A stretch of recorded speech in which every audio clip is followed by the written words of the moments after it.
Every game this season will be broadcast live on the Long Island Ducks Broadcast Network with high-definition video and audio via Boxcast. Fans can tune in to the game on the Ducks' official Facebook. You're tuned in to the Long Island Ducks Broadcast Network. Today's Long Island Ducks game broadcast will begin shortly. Every game this season will be broadcast live on the Long Island Ducks Broadcast Network with high-definition video and audio via Boxcast. Fans can tune in to the game on the Ducks' official Facebook page and YouTube channel, as well as the team's official website, liducks.com. Thank you for tuning in, and stand by for complete coverage of today's game.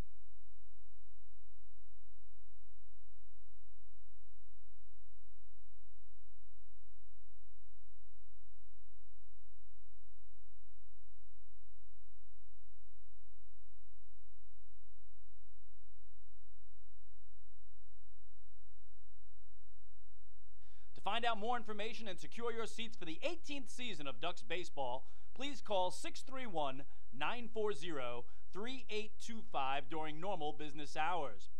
The Bethpage Ballpark box office is now open for individual ticket sales. Box office hours are Monday through Friday from 10 a.m. to 6 p.m. and Saturday from 10 a.m. to 2 p.m. Fans can also purchase their tickets by calling 631-940-TIXX or by visiting liducks.com and clicking on the tickets icon. The Ducks offer many packages available for groups with as little as 25 people to as many as 2,000. We offer block seating, pregame and in-game picnics, luxury suites, our exclusive Smokin' Al's party deck, and so much more. In addition, groups have the opportunity to take part in a variety of experiences, such as performing the national anthem or taking the field with the Ducks as the Dream Team. Group ticket packages for the 2017 season are now on sale. For more information on Ducks group outings, call 631-940-3825 or visit liducks.com. Looking for official Long Island Ducks merchandise, hard-to-find memorabilia, team apparel, and so much more? Then be sure to check out the Waddle In Shop, the official merchandise store of the Ducks. Fans can visit the shop online anytime at liducks.com by clicking on the merchandise icon. Store hours on game days are noon to 4 p.m. and during the game from inside the ballpark only. On non-game days, the store is open Monday to Friday from 9 a.m. to 5 p.m. Children 14 and under can become members of the Bethpage Federal Credit Union Long Island Ducks Kids Club today. Kids will receive a unique gift package and take part in a variety of fun activities that come with being a member of the Kids Club. For more information on how to sign your child up, please call 631-940-3825 during normal business hours. Quacker Jack, the 7-time Best Long Island mascot, is now available for appearances at parties and other special events throughout the Long Island community. Please contact the Community Relations Department at 631-940-3825 to find out more information and to book an appearance. Once again, thank you for tuning in to the Long Island Ducks Broadcast Network. Today's game will begin momentarily. You're tuned in to the Long Island Ducks Broadcast Network. Today's Long Island Ducks game broadcast will begin shortly. Every game this season will be broadcast live on the Long Island Ducks Broadcast Network with high-definition video and audio via Boxcast. Fans can tune in to the game on the Ducks' official Facebook page and YouTube channel, as well as the team's official website, liducks.com. Thank you for tuning in, and stand by for complete coverage of today's game. 2017 Long Island Ducks season ticket packages are on sale now. Enjoy the best savings and most benefits available to cheer on your hometown team. 10-game mini plans are also on sale and offer fans the same great seats for 10 games throughout 2017, as well as many other exciting opportunities. To find out more information and secure your seats for the 18th season of Ducks baseball, please call 631-940-3825 during normal business hours. The Bethpage Ballpark box office is now open for individual ticket sales. Box office hours are Monday through Friday from 10 a.m. to 6 p.m. and Saturday from 10 a.m. to 2 p.m. Fans can also purchase their tickets by calling 631-940-TIXX or by visiting liducks.com and clicking on the tickets icon. The Ducks offer many packages available for groups with as little as 25 people to as many as 2,000. We offer block seating, pregame and in-game picnics, luxury suites, our exclusive Smoke and Owls party deck, and so much more. In addition, groups have the opportunity to take part in a variety of experiences, such as performing the national anthem or taking the field with the Ducks as the dream team. Group ticket packages for the 2017 season are now on sale. For more information on Ducks group outings, call 631-940-3825 or visit liducks.com. Looking for official Long Island Ducks merchandise, hard-to-find memorabilia, team apparel, and so much more? Then be sure to check out the Waddle Inn Shop, the official merchandise store of the Ducks. Fans can visit the shop online anytime at liducks.com by clicking on the merchandise icon. Store hours on game days are noon to 4 p.m. and during the game from inside the ballpark only. On non-game days, the store is open Monday to Friday from 9 a.m. to 5 p.m. Children 14 and under can become members of the Bethpage Federal Credit Union Long Island Ducks Kids Club today. Kids will receive a unique gift package and take part in a variety of fun activities that come with being a member of the Kids Club. For more information on how to sign your child up, please call 631-940-3825 during normal business hours. Quacker Jack, the 7-time Best Long Island mascot, is now available for appearances at parties and other special events throughout the Long Island community. Please contact the Community Relations Department at 631-940-3825 to find out more information and to book an appearance. Once again, thank you for tuning in to the Long Island Ducks Broadcast Network. Today's game will begin momentarily. You're tuned in to the Long Island Ducks Broadcast Network. Today's Long Island Ducks game broadcast will begin shortly. Every game this season will be broadcast live on the Long Island Ducks Broadcast Network with high-definition video and audio via Boxcast. Fans can tune into the game on the Ducks' official Facebook page and YouTube channel, as well as the team's official website, liducks.com. Thank you for tuning in, and stand by for complete coverage of today's game. 2017 Long Island Ducks season ticket packages are on sale now. Enjoy the best savings and most benefits available to cheer on your hometown team. 10-game mini plans are also on sale and offer fans the same great seats for 10 games throughout 2017, as well as many other exciting opportunities. To find out more information and secure your seats for the 18th season of Ducks baseball, please call 631-940-3825 during normal business hours. The Bethpage Ballpark box office is now open for individual ticket sales. Box office hours are Monday through Friday from 10 a.m. to 6 p.m. and Saturday from 10 a.m. to 2 p.m. Fans can also purchase their tickets by calling 631-940-TIXX or by visiting liducks.com and clicking on the tickets icon. The Ducks offer many packages available for groups with as little as 25 people to as many as 2,000. We offer block seating, pregame and in-game picnics, luxury suites, our exclusive Smoke and Owls party deck, and so much more. In addition, groups have the opportunity to take part in a variety of experiences, such as performing the national anthem or taking the field with the Ducks as the dream team. Group ticket packages for the 2017 season are now on sale. For more information on Ducks group outings, call 631-940-3825 or visit liducks.com. Looking for official Long Island Ducks merchandise, hard-to-find memorabilia, team apparel, and so much more?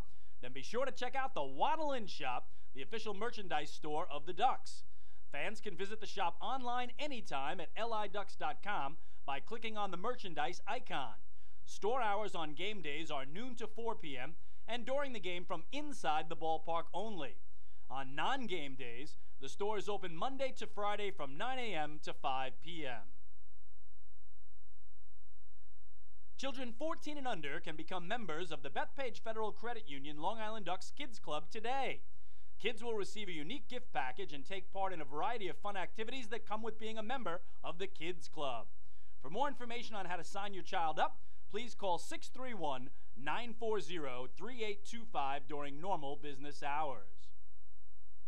Quackerjack, the 7-time Best Long Island mascot, is now available for appearances at parties and other special events throughout the Long Island community.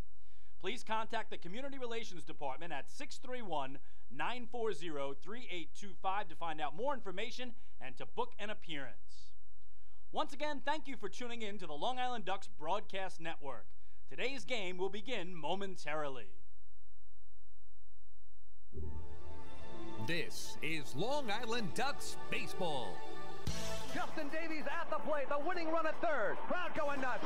Swung on, bouncing ball left side, off the mitt, up third baseman Brad Strauss. Here comes Willie Rodriguez. Justin Davies has done it again. The Ducks are one quack away from the championship. Jason Johnson makes the catch. He makes the catch, and the Long Island Ducks have swept the Camden River Sharks. They are the 2004 Atlantic League champions. Going back is Adam Bailey. He settles under it. He makes the catch! Adam Bailey makes the catch! And for a second straight year, the Atlantic League trophy will reside on Long Island. The Ducks are the Atlantic League champions. Swinging a ground ball, hit toward short, charging in his lines. He fields, throws to first. The comeback is complete. From 2-0 down in the series, the Long Island Ducks have won 3 in a row at home. And for the 5th time in franchise history, they will head to the Atlantic League Championship Series. And now it's time for the Long Island Ducks pregame show. We are live here at Clipper Magazine Stadium in Lancaster, Pennsylvania. It is time once again for Long Island Ducks baseball. And tonight, it is game number 2 of this 3-game weekend series as the Long Island Ducks take on the Lancaster Barnstormers. Well, good evening, everybody. My name is Michael Pollack. I'll be bringing you the play-by-play for all of tonight's action. Thank you so much for tuning in, as always, here on the Long Island Ducks Broadcast Network, whether you're joining us via Facebook Live, liducks.com, or youtube.com/DucksBaseball. We appreciate you tuning in. Big portion of Ducks fans in attendance tonight. The faithful flock, as they like to be called, are here. About 55 to 60 fans out on the picnic area in right field above the right field wall. Many are down as well by the Ducks dugout and getting some autographs from their favorite players. They'll be here for tonight's game and tomorrow's contest, and good to see a good group of the Ducks' most ardent supporters here to cheer on the flock. And they are hoping that the Ducks will be able to put together a better performance than they got last night as the Barnstormers took the opening game of this 3-game series by a final count of 5-1. Jarrett Leverett was the starter last night for the Barnstormers, and he had been roughed up in his first 2 starts against his former team this year, but he was much better last night. Gave up just 1 run on 5 hits over 6 innings of work. He walked 1 and struck out 2. And early on, the Ducks had an opportunity to get an early lead against him when they loaded the bases with 1 out in the second inning. A walk to Mark Krause, Elmer Reyes reached on an error, and then Jordan Pacheco singled to right. But Giovanni Alfonso was robbed of a 2-run base hit on a leaping catch made by first baseman Steve Clevenger, and then Dan Lyons popped out to left. And then the Barnstormers would end up hurting the Ducks even worse in the bottom half of the second inning. Rafael Perez, after retiring the first 4 batters of the ball game, allowed a solo home run to Cole Garner, his first with the Barnstormers this season. And then 3 straight hits would follow, including an RBI double by Anderson De La Rosa. That made it 2-0. And a 2-out RBI single by newcomer Bo Amaral rounded out a 3-run 5-hit inning that gave the Barnstormers an early 3-1 lead. The Ducks would get their only run of the game in the 4th inning when the first 2 batters were retired, but with 2 outs up to the plate stepped Jordan Pacheco. Alfonso was robbed of a 2-run base hit on a leaping catch at first by Clevenger. Here Pacheco drives one in the air to right. That's hit well. Back at the wall, and you can forget it. Garner looks up as the ball sails into the picnic area. A 2-out solo home run to right for Jordan Pacheco, his 2nd home run of the year. Ducks are on the scoreboard, and they close to within 3-1 here in the 4th inning. So Jordan Pacheco with a solo home run that brought the Ducks to within 2. But in the bottom half of the inning, a 1-out RBI double by De La Rosa following a leadoff single from Garner, and a 1-out walk to Josh Bell brought in the 4th Barnstormer run. That made it a 4-1 game. And then in the bottom of the 7th inning, Rico Noel rounded out the scoring with an opposite field solo home run to right up onto the picnic tent for Noel, his 2nd home run of the year. The Ducks had opportunities throughout the game against Leverett and then against the Barnstormer bullpen. Aside from leaving the bases loaded in the 2nd inning, they also had 2 on with 2 out in the 6th after singles from Krause and Pacheco, but Alfonso popped to right. And in the 7th inning, they put 2 on against Daniel Moscas, who walked Dan Lyons, the leadoff hitter, and Delta Cleary Jr. with 1 out. But Alex Berg, who went in a pinch hit for an injured Lou Ford, struck out swinging. Angelo Sacco then went down looking. And that was the last big hope for the Ducks, who ended up leaving 10 men on base and fell in the game 5-1.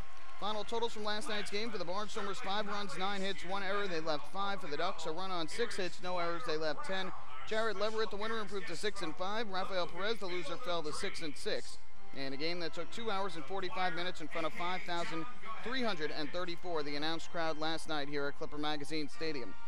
Take a break here on the pregame show. When we come back, I'll sit down with Ducks outfielder Delta Cleary Jr., but not to talk about baseball. In fact, we're going to talk about his graphic design skills, as those skills helped him get the opportunity to design a team poster giveaway, which the Ducks will be handing out on Thursday night to the first 1,500 fans prior to the Ducks game against the Skeeters. So we'll talk with Delta about his graphic design skills after the quick break. Hey fans, this is manager Kevin Baez, and you're listening to Ducks Baseball on Long Island Ducks Broadcast Network. Going way back is Joe Holden, and he is looking up, and that one is headed to field 5 at Robert Moses. The waves are gnarly, and the Ducks have tied it at 1. That was another home run for the Ducks. And Duck fans, what's more fun than a home run that helps the Ducks win a game? How about a homer that helps the community win? Chappie's Funeral Home and the Long Island Ducks have once again teamed up for the Chappie's Home Run Challenge. If the Ducks hit 100 homers this season, Chappie's Funeral Home will donate $5,000 to the Quackerjack Foundation. So every time a Ducks hitter goes deep this season, watch for the Chappie's Challenge home run count on the scoreboard. And if we reach 100, we're all a winner. Chappie's Funeral Home, where caring for others is a family tradition.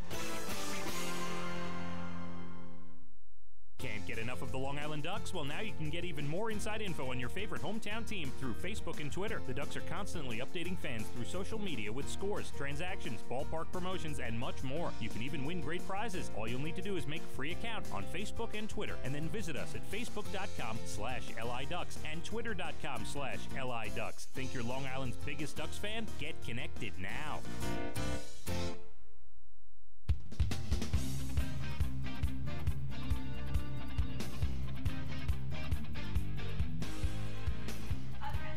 Back here at Clipper Magazine Stadium as we get set for tonight's game between the Ducks and the Barnstormers, game 2 of a 3-game series. Well, we mentioned before the break, Delta Cleary Jr., the Ducks center fielder, has had the opportunity to put his stamp on a Ducks giveaway item this Thursday prior to the Ducks game against the Sugarland Skeeters. The first 1,500 fans in attendance will take home a Ducks poster courtesy of Montauk Brewing Company. And Delta Cleary Jr., who's been taking graphic design classes and improving his skills, had the opportunity to design that poster. It looks fabulous. You can see a preview of it right now at liducks.com. But I caught up with Delta prior to today's game to discuss what he loves so much about graphic design and what went into designing this year's poster. So Delta, you're going to be designing a poster that's going to go out to the first 1,500 fans before Thursday night's game against Sugarland. Just speak to me about your graphic design skills and how you got into the whole concept behind graphic design. Graphic design, I used to draw when I was coming up, and then I always couldn't finish my artwork after that. But growing up, you know, a lot of things started going to digital and on the computer and stuff, so I got into it and just kind of taught myself on Photoshop how to do stuff, YouTube, and now that's kind of something that I like to do on the side beside baseball. Is it something that you eventually are hoping to do full-time when you're done with your baseball career? Was it something you looked at as kind of an alternative to career before you got into professional baseball? No. This is something that, you know, I just kind of figured out that this is something that I could probably do outside of baseball when my career is over with. You know, and also coach as well. That's kind of my #1 goal. But I think I could do this graphic designs kind of during the daytime, you know, and coach at nighttime. What about graphic design do you enjoy so much? Is it kind of coming up with your own personal thoughts and feelings in your artwork, or is it just kind of learning all new things every day that you go and do something? Just learning new stuff. There's a lot of stuff out there that, you know, I don't know, but, you know, I'm willing to learn, you know, and just to see what I could come up with and the creation that, you know, comes with it, and, you know, just to see the end product is amazing. So with this poster that's coming out on Thursday, I know it features a lot of players that have spent some time with the Ducks, at least multiple years with the team, and a very unique design, something a little bit different. What was the kind of concept behind that design, and what were you looking to portray in that poster? Usually is not really a concept to me. I just kind of try to, put pieces together like a puzzle and see what fits what, and then actually when I get the background set up, then now it's just kind of like putting a puzzle together. I thank the Long Island Ducks for letting me do this. This is a great experience. It's something that I can cherish throughout my whole life. Was there anything that you found personally challenging as you were putting this post together? Was there anything in particular that you were specifically proud of as well when you came up with the final product? I have a certain technique that I like that, I kind of do with most of my graphic design. This being my first big one, I kind of wanted to do what I know how to do best, and I put it together, and it came out pretty good. What do you think it is that you specifically know how to do best in your graphic design? The black and white, keeping things, the guys being, blacked out, but the jerseys and stuff being the kind of the main focus of staying colored. I think I do very well with that type of stuff, and so I wanted to do my best work on this. Was it difficult trying to figure out exactly who you were going to put on that poster and where you're going to put them? I kind of just thought about it, and I was just like, I think it'd be good for the fans. The fans see a lot of, of the guys that's on the poster a lot. They've been around multiple years, and I think it's kind of something for the fans to see, hey, these guys that's been here and been supporting, our team, and I think that they deserve to be on there. Aside from the poster giveaway that you designed, you've come up with a lot of other cool concept collages, things like that you have. Speak about your Instagram account, where fans can go to see some of the other artwork that you put together. My Instagram account is Delta Junior Designs.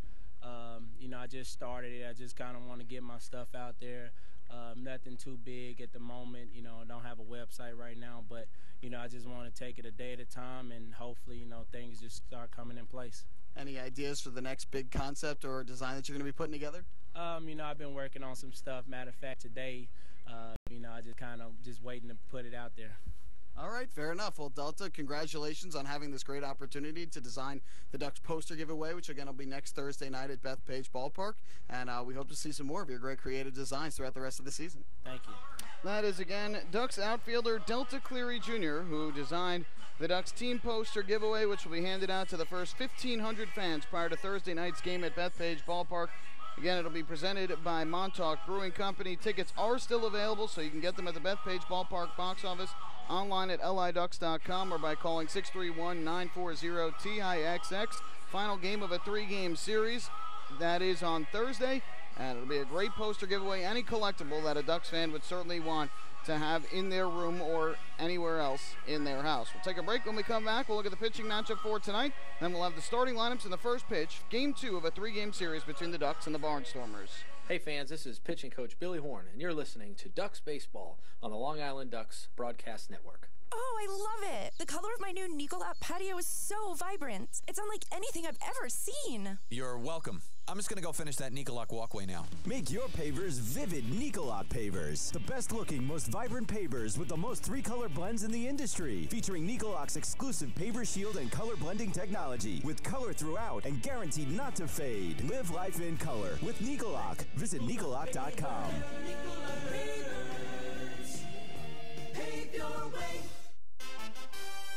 Have your birthday at the ballpark this season and celebrate with the Flock. Kona Ice birthday party packages with the Long Island Ducks are now available. Each package includes 10 box seats, a commemorative birthday t-shirt and autographed baseball, a pizza and Kona Ice party in the Hebrew National Picnic area, and so much more. Best of all, the birthday child will stand on the dugout while the entire crowd sings happy birthday. Reserve your party today by calling the group sales department at 631-940-3825. Kona Ice birthday parties with the Long Island Ducks, a once-in-a-lifetime experience.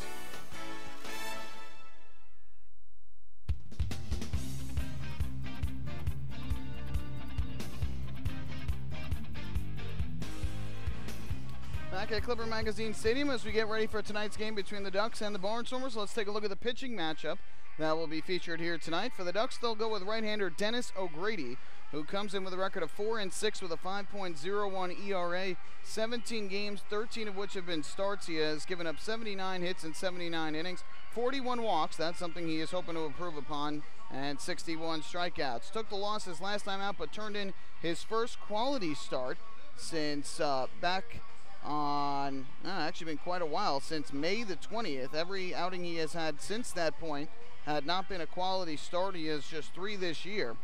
But he had gotten a good stretch where he was keeping opponents off the scoreboard or to minimal damage, and that started to go downhill when he faced the Barnstormers in this ballpark back on June 17th. He was tagged for 9 runs on 12 hits in 5 innings. Couple of home runs in that game hit by Casey Hobson, who had feasted on Dennis O'Grady's pitching. In fact, had 4 home runs off of O'Grady this year.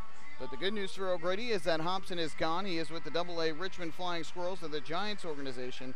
This Barnstormer team has a lot of new faces, and Dennis O'Grady hoping that tonight will be similar to the results that Jarrett Leverett had last night. Leverett, like O'Grady, had struggles against the opposition this year, but turned in a quality start last night. Meanwhile, on the other side for the Barnstormers, it will be left-hander Rami Lewis, who comes in with a 5-6 record, a 5.63 ERA. He's allowed 111 hits in just 78 1/3 innings this year, and took the loss on Sunday in Sugar Land against the Skeeters, allowing 8 runs, 7 of them earned, on 6 hits and 4 walks in just 4 innings of work. However, he has been lights out against Long Island this year. Ducks have not been able to figure him out. 13 innings, the Ducks have scored no runs against Rami Lewis. He has won both of his starts, allowing just 9 hits and 2 walks while striking out 9 batters. So the Ducks will have to try and figure out a way to get through against Rami Lewis, who, aside from his outings against the Ducks, have had some struggles this year. Meanwhile, Dennis O'Grady, who has struggled against the Barnstormers, is going to try and find a way to turn things around against Lancaster and even up this series at a game apiece. We'll take one more break here on the pregame show, and when we come back, we'll have the starting lineups for you, and then it'll be the first pitch as the Ducks and the Barnstormers duke it out in game number 2 of a 3-game weekend set. Hey fans, this is Bud Harrelson, and you're listening to Ducks Baseball on the Long Island Ducks Broadcast Network. M&V Limousines is the official bus company of the Long Island Ducks. Family owned and operated, they've been in the business for over 24 years. M&V Limousines offers coach buses with Wi-Fi and restrooms, party buses, exotic limousines, and also recently acquired Hampton Luxury Liner with regular service from New York City to the Hamptons. They also offer a variety of vineyard tour options. Whether you're looking for transportation for weddings, proms, corporate outings, or long-distance trips, they've got the right vehicle for you. Visit their showroom in Comac or check them out online at mvlimo.com. M&V Limousines and Hampton Luxury Liner, the official bus company of the Long Island Ducks. Family fun every time. Beautiful evening for baseball. Big action every time. He reaches up, it's gone! Great value every time. And the Ducks have won it 7-1. The Ducks schedule is loaded with new promotions this season, and with an average ticket price of just $10 and free parking, there is no better value on Long Island. For game times and tickets, visit liducks.com. Long Island Ducks Baseball. Good times every time.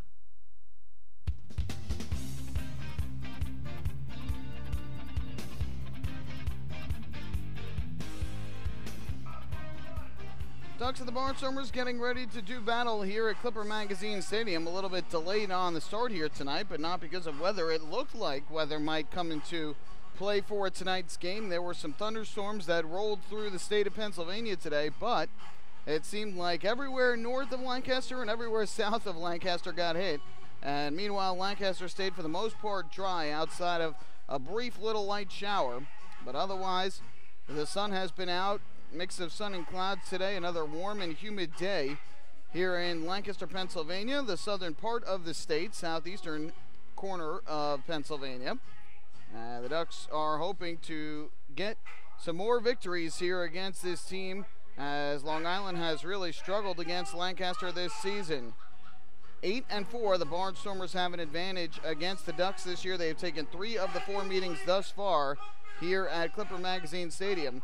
And last night, a 5-1 victory for the Stormers to open up this 3-game series. Barnstormers are going to start to make their way onto the field. They're wearing special jerseys tonight. It's part of Farm Show Weekend here in Lancaster. There's a lot of farm equipment that is out around the ballpark and animals that have been in and around the ballpark as well to showcase the agricultural and farming heritage here in Lancaster, Pennsylvania. And a big crowd expected tonight with post-game fireworks as well.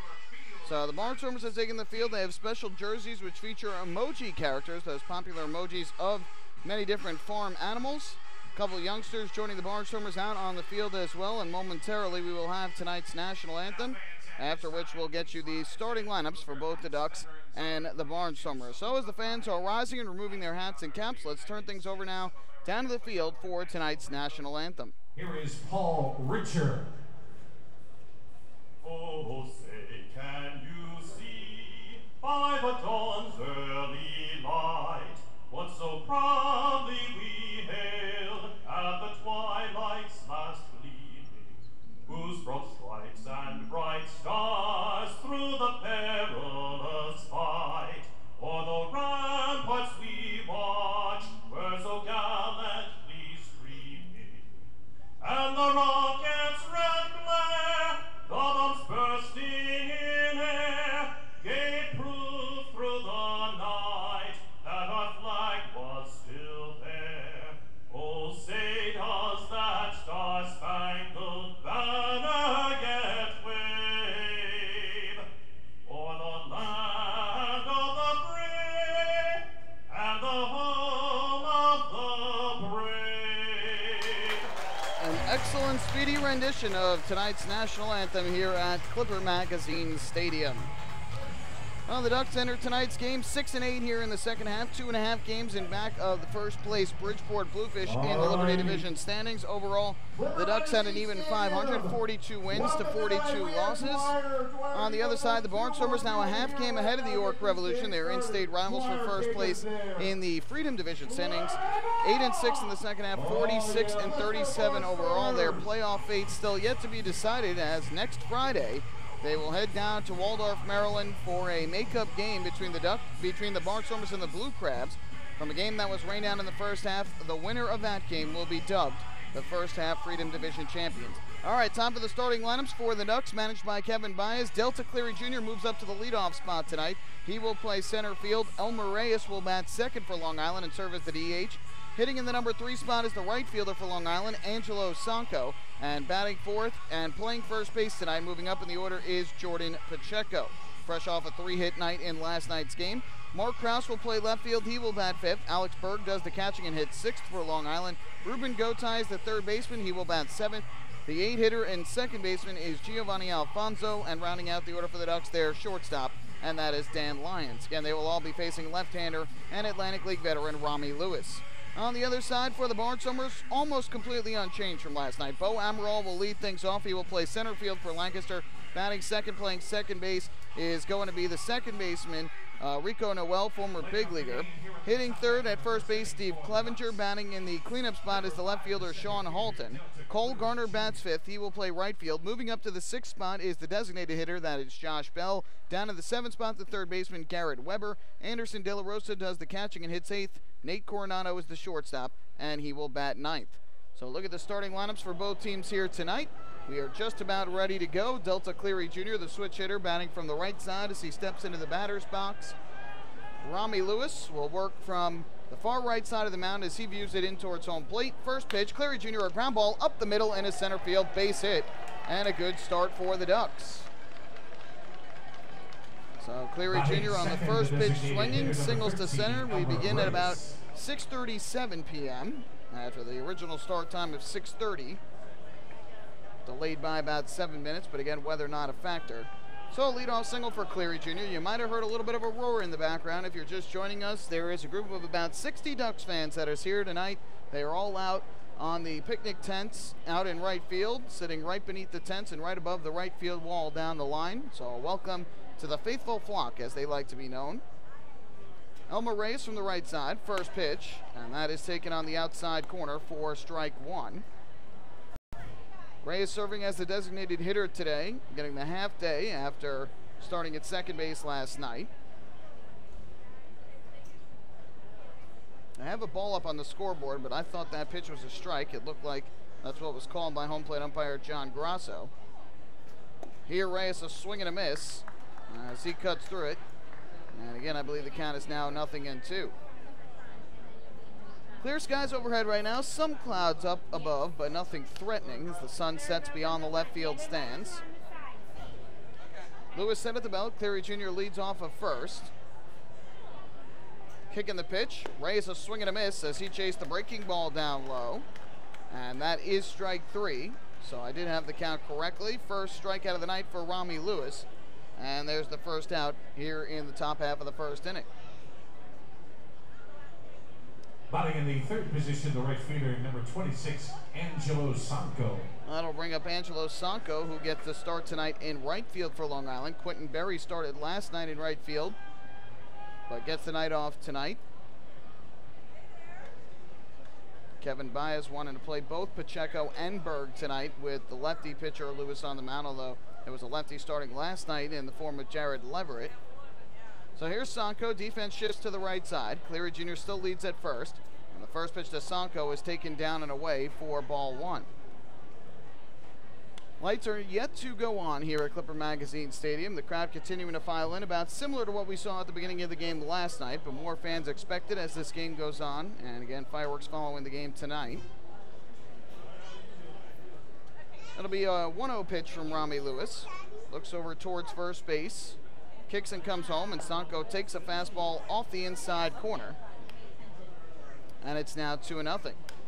Sanko comes in struggling a bit at the plate. He's hitting .256 now for the season, but he's got 15 home runs on the year and 42 runs batted in. Shortstop Nate Coronado playing almost directly behind second base. And the 2-0. Sanko swings away, pops it up in the air to center. Drifting back was Amaral, now races in, and he'll get there to make the catch. So Sanko swung away at 2-0, popped out to center field for the second out of the inning. And after the leadoff single, back-to-back hitters retired, 2 away. That'll leave it up to the only Duck who really put together a big game offensively last night, and that was Jordan Pacheco. He had 3 hits, 2 singles, sandwiched around a solo home run in the 4th. And Kevin Baez rewarded him for the performance last night and the fact that he's been hitting the ball well of late by moving him up to the cleanup spot in the order, which also was in part due to the fact that Lou Ford, was out of the lineup tonight. We'll have more on that in the second inning. So Cleary Jr. remains at first with 2 down. Here comes the first pitch to Jordan Pacheco. Righty batter against the lefty pitcher. Pacheco takes a fastball way up and outside, and that is ball 1. Those Duck fans that are around in right field have to remember they are very close to the field, just 300 feet away from home plate down the right field line above that elevated wall in right. It's 400 feet to straightaway center, and out down the left field line. It's only 320 down the line, but much deeper as you head out towards left center. And they call it Death Valley here in Lancaster with the deep, deep left field. 1-0. That's off the outside corner, another ball. And Jordan Pacheco gets ahead in the count. It's Lewis having a little trouble finding the strike zone. Pacheco up to 242 on the season for Long Island. And he gets the start tonight at first base after doing the catching for the Ducks last night. Cleary Jr. takes his lead off of first, being held on there by Steve Clevenger. 2-0 coming from Lewis. There goes Cleary Jr. Pitch is taken for a strike. The throw down to second base, not in time. It tailed towards the third base side of second anyway, but even an accurate throw probably wouldn't have gotten him.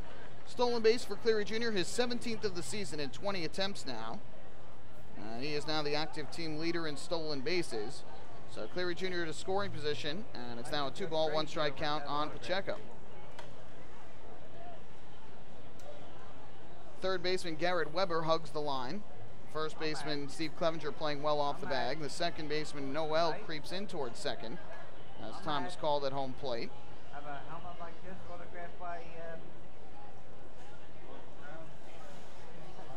Well, Lewis takes a look back into Anderson De La Rosa flashing the signs. Here comes the 2-1. Lewis kicks and comes home. Pacheco takes the fastball downstairs. Good eye from Pacheco. The count 3-1. If Jordan Pacheco reaches, Mark Krause will be next. Ducks wearing the road gray uniforms tonight after wearing the alternate orange in last night's game. And as we mentioned earlier, the Barnstormers wearing those special jerseys, which will be auctioned off throughout the game as part of the Farm Show weekend here in Lancaster. Cleary Jr. leads off second with 2 down, 3-1. And Pacheco takes high and outside for ball 4. So Jordan Pacheco works a 2-out walk, giving the Ducks their second base runner of the inning. And that walk brought to you by City MD Urgent Care. There are over 15 City MD locations across Long Island. Need a doctor? Just walk in. So an opportunity here for the Ducks to strike first. 2 on, 2 out, thanks to a leadoff single from Cleary Jr., a stolen base, and a 2-out walk to Jordan Pacheco. Here is Mark Krause, the left fielder, and 5-hitter for the Ducks. He bats from the left side. You can hear that "Let's Go Ducks" chant up from the crowd out behind the right field wall, trying to will the Ducks to some early runs here. Lewis looks to second base, and his first pitch to Mark Krause, swung on and grounded weakly foul up the first baseline. And Lewis jumps ahead in the count at 0-1. Krause comes into tonight's game hitting .264 for Long Island. He's got 10 home runs and 40 runs batted in on the season.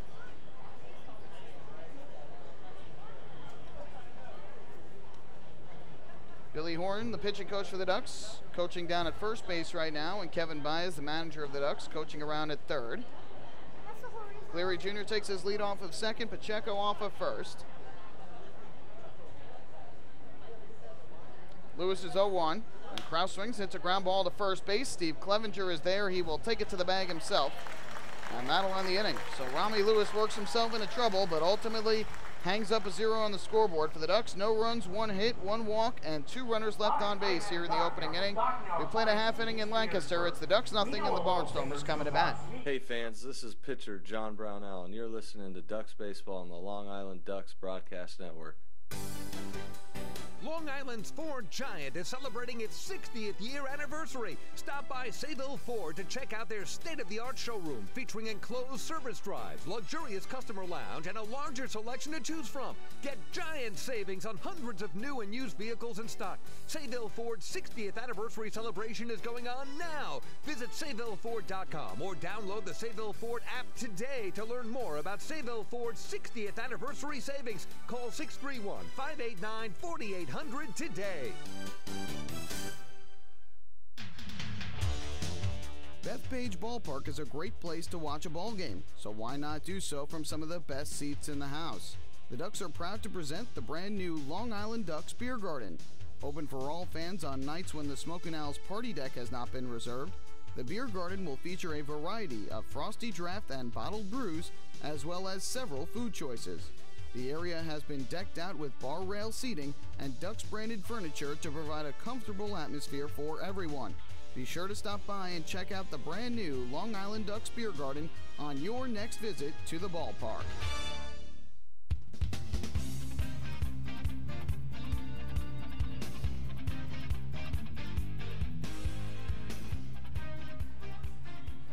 Back here at Clipper Magazine Stadium, we go to the bottom of the first inning, and fans, a reminder that every walk by a Ducks batter this season is brought to you by City MD Urgent Care. There are over 15 City MD locations across Long Island offering the comprehensive quality care you need the moment that you need it. City MD Urgent Care. Need a doctor? Just walk in. So the Ducks with an opportunity in the top half of the first inning, a leadoff single by Cleary Jr., and a 2-out walk to Jordan Pacheco, but much like last night, the Ducks are unable to capitalize on it. And Lewis now makes it 14 consecutive scoreless innings against the Ducks this season. So we go to the bottom half of the first inning. Dennis O'Grady will take the mound for Long Island. And he will face the top 3 in the order for the Barnstormers. It will be Bo Amaral, Rico Noel, and Steve Clevenger to begin. Well, with the Barnstormers win last night, they take the all-time lead in the series between these two teams. They now have a 123-122 edge in the all-time season series between the clubs. And they are 10 games over 500 against the Ducks here at home, 68-58. The Ducks 65-55 on Long Island. But the Barnstormers have certainly held the advantage to this point in this season series, 8-4. and they've taken 3 of 4 here in Lancaster. The Ducks' biggest pain in the butt right now has been the Barnstormers. Ducks are about 500 against most teams. They've done very well against York especially. But the Barnstormers, it's been a struggle for Long Island. We'll see if the Ducks can turn it around tonight. Dennis O'Grady is ready to go. And the first pitch is a fastball strike over the inside corner to the lefty swinging Amaral. And the count 0-1. Amaral, a newcomer to this Barnstormers team. He was signed before yesterday's game after beginning the season in the Reds organization. O'Grady's 0-1. That fastball catches the outside corner for a strike. Quickly 0-2. Amaral played 53 games with AAA Louisville and hit .220, no homers, 12 runs batted in. O'Grady works it from the stretch. And the 0-2, swing and a miss, strike 3. Got him over the outside corner. Swung on and missed. First strikeout of the night for O'Grady. And one away. Position, the second baseman, number 6, Rico Noel. So with one away, that'll bring up the second baseman, Rico Noel, who will bat from the right side. One of 2 Barnstormers to homer in last night's game, along with Cole Garner. Ruben Gotay, the third baseman, plays in on the grass to guard against the potential bunt from Noel. And Jordan Pacheco, the first baseman, also playing in tight at first. First pitch to Noel's a fastball that misses down and away. And the count 1-0. Noel comes in hitting .253 on the year. He's got 2 home runs, 16 runs batted in. 1-0 delivery. Popped him up. In the air, first base side of the infield. Jordan Pacheco crosses in a foul ground, moving back, and he makes the catch in foul territory for the second out of the inning. Hitting in the third position, number 24, the first baseman, Steve Clevenger. So Noel retired on the foul pop-up, 2 away. That'll bring up Steve Clevenger, the first baseman. Defensively tonight for Long Island in the outfield from left to right, Mark Krause in left field. Delta Cleary Jr. is the center fielder. And tonight getting the start in right field is Angelo Sanco. Again, Quentin Berry had started last night in right. But tonight, Angelo Sanco out there as the first pitch is taken outside for ball 1. This is Sanco's 11th start of the year in right field. On the infield, Ruben Gotay at third, Dan Lyons the shortstop. Giovanni Alfonso at second base and Jordan Pacheco at first. 2-0. And that just missed. I'm sorry, that was ball 2. So now 2-0. Behind home plate doing the captain for Long Island, Alex Berg. And as we mentioned, Dennis O'Grady, the right-handed starter on the mound for Long Island. 2-0. Clevenger takes a fastball all the way. That's in for a strike, 2-1. Clevenger, a former Seattle Mariner. He was with the Mariners last year, played 22 games and hit .221, a home run and 7 runs batted in. Has also played the big leagues with the Cubs. 2-1. That fastball misses low from O'Grady.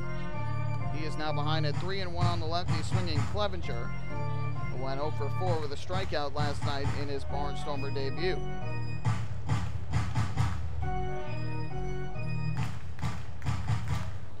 Here comes the 3-1 pitch. O'Grady set at the belt, fires, Clevenger swings, pops it foul, third base side. This is well out of play. So now the count full at 3-2. Dennis O'Grady looking to retire the side in order in the bottom of the first inning. No score here in Lancaster after the Ducks put 2 on, but went through the top of the first inning scoreless. Payoff pitch on the way, and Clevenger takes a breaking ball downstairs, ball 4. So a 2-out walk issued by Delta Cleary Jr. Steve Clevenger on base for the first time in a Barnstormer uniform. And that will bring Sean Holton to the plate. JackWilliams.com. Batting fourth, number 19, the left fielder, Sean Holton. Well, again, this Barnstormers team lost a good amount of its offensive potency due to player contracts getting purchased. Blake Galen, Casey Hobson, and Caleb Gindel all had their contracts purchased within the past month. But Halton's still one of the members of this team that does pack a potent bat. And the first pitch fastball from O'Grady hits the outside corner for strike 1. Halton with 16 home runs on the year. He has driven in 52 runs, has a .257 batting average on the season.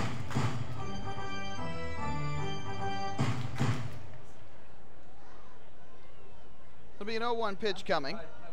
O'Grady kicks and comes home. Halton takes another fastball for a strike. Good start to the at-bat for O'Grady as he has thrown 2 good fastballs over the outside corner to Halton. And the count 0-2 as Clevenger remains at first. Clevenger doesn't have great speed, being held on at first by Jordan Pacheco. 0-2 delivery, and Halton takes down in the dirt, blocked at home plate nicely by Alex Berg to keep the runner at first. And so the count now 1-2. These two teams play tonight, and then the quick turnaround tomorrow, a 2 o'clock in the afternoon start. John Brownell for the Ducks and Brad Ferguson for the Barnstormers. 2 righties will match up. And then the Ducks will enjoy the off day on Monday before beginning the 3-game homestand against the Skeeters. 1-2 the count. Here's the pitch. Halton takes down and away. O'Grady tried to get him a chase. He would not have any of it. And that will even things up at 2-2.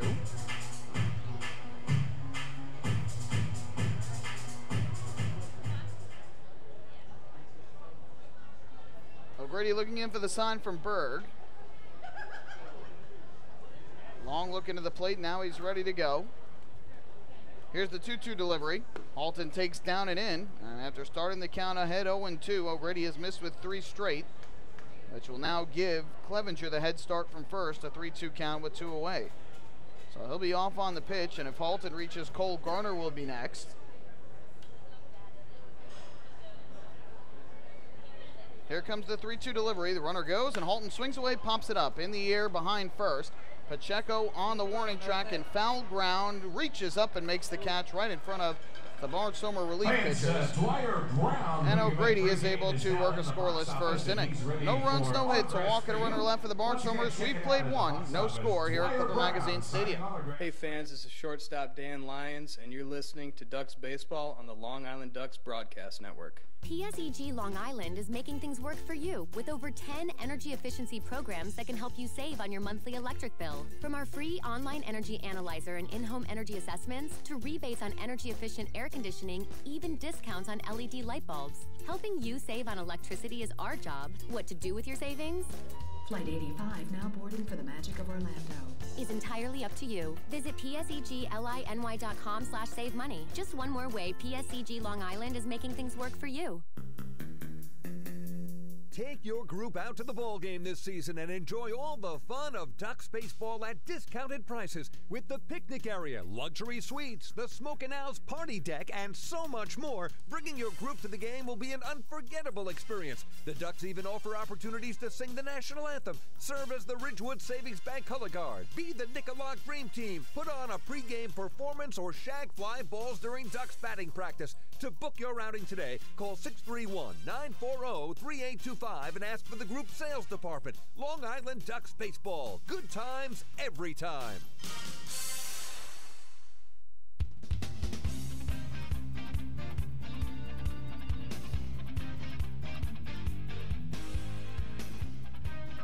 Scoreless game moves to the 2nd inning here in Lancaster, Pennsylvania. Time for the Ducks Health Report, which is brought to you tonight by Island Shore Physical Therapy, the official therapists of the Long Island Ducks. We said last night that the Ducks were a healthy bunch as Yuri De La Rosa got reinstated to the active list from the disabled list. That was certainly good news, as De La Rosa ended up pitching a scoreless inning in the 8th last night for Long Island. But the unfortunate news is that Lou Ford is out of the starting lineup tonight and likely will not play tomorrow either. He left last night's game after experiencing some tightness in his hamstring, more of a precautionary thing than anything serious at this point, but Lou Ford wants to make sure that this is nothing further, as does Kevin Baez and Dottie Pitchford, the trainer for the Ducks. First pitch to Alex Berg here is a fastball strike over the inside corner. So Lou Ford likely out today and tomorrow, and then will be reevaluated when the team returns home. Otherwise, the Ducks are healthy as the 0-1 is taken low and away to even the count at a ball and a strike. Lastings Millage for the Barnstormers is also experiencing some discomfort, out of the lineup for a 2nd day in a row as well. 1-1. Berg swings away, pops it up. Foul territory, first base side of the plate, and this ball will drift back into the crowd.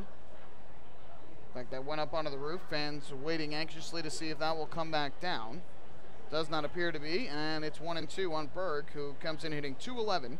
7 home runs on the year, 23 runs batted in. In fact, it was Berg who went in to pinch hit for Ford last night in the 7th inning after Ford started his night 0-for-3 at the plate. 1-2 pitch on the way. And Berg swings. It's a chopper over the middle towards the second base area. Off balance throw to first from Rico Noel. Not in time. They say the throw pulled the first baseman Clevenger off the bag. I think Berg probably beat it out anyway. We'll wait and see what the official ruling is on that. But either way, the Ducks have a base runner, and it does look like it is the second hit of the game for Long Island, so Berg is on with the infield single. And people may say, well, it was the throw that pulled the first baseman off the bag. Berg should then not get a hit. It should be an error, but you'll never see that in that situation because that's not an easy play. Noel had to range a long way up the middle of the infield, got it through off balance, and if he makes that play, it's a terrific play, not a routine play, and that's why it's not an error. Ruben Gotay, a line drive base hit in a right field. Fielded on a couple hops by Garner. He'll fire it back in. And a good start for the Ducks here in the second inning. Singles from Berg and Gotay, but runners at first and second with nobody out. So for the second straight inning, Ducks have an opportunity to plate runs against Rami Lewis. First inning, they had the leadoff man get on, and then ultimately had first and second with 2 out. But this is a much bigger scenario with 2 on and nobody out. We'll see if Giovanni Alfonso tries to move the runners into scoring position with Dan Lyons up next. Lewis set, and the first pitch, Alfonso does not square, ends up taking way high for ball 1. Alfonso comes in at .314 on the year, 2 homers, 25 runs batted in, was absolutely robbed last night when he came up with the bases loaded and 1 out in the second inning, hit a rocket to first, but Clevenger made a leaping catch for the out to rob him of a hit and at least 2 RBIs. 1-0 is down in the dirt as Lewis misses with ball 2, and Alfonso now in the driver's seat with a good hitter's count at 2 balls and no strikes. Neither Berg nor Gotay have terrific speed, so a single does not necessarily equate to a run. But it does not appear like Alfonso will be squaring to sacrifice the runners over, especially not now at 2-0. Here comes the pitch, and Alfonso checks his swing. He takes a fastball up and away. De La Rosa wants an appeal at first, but Warren Nicholson, the first base umpire, says no swing, and it's 3-0.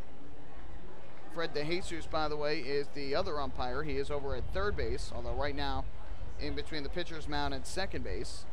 Wind howling in here towards the first base line from center. 3-0, and Alfonso takes all the way. There's a breaking ball strike over the outside corner. No surprise to see Alfonso take it 3-0, but I'm sure he will be ready to hack now with a 3-1 count. Ducks with 3 hits here in the early going. And Giovanni Alfonso ready to see a 3-1 from Rami Lewis. The kick and the pitch. Alfonso swings and lines one foul down the right field line. Got a good pitch to hit it well, but was a little bit behind it and fouled it off into those seats that curl in towards home plate down the first base line. And now the count full at 3-2.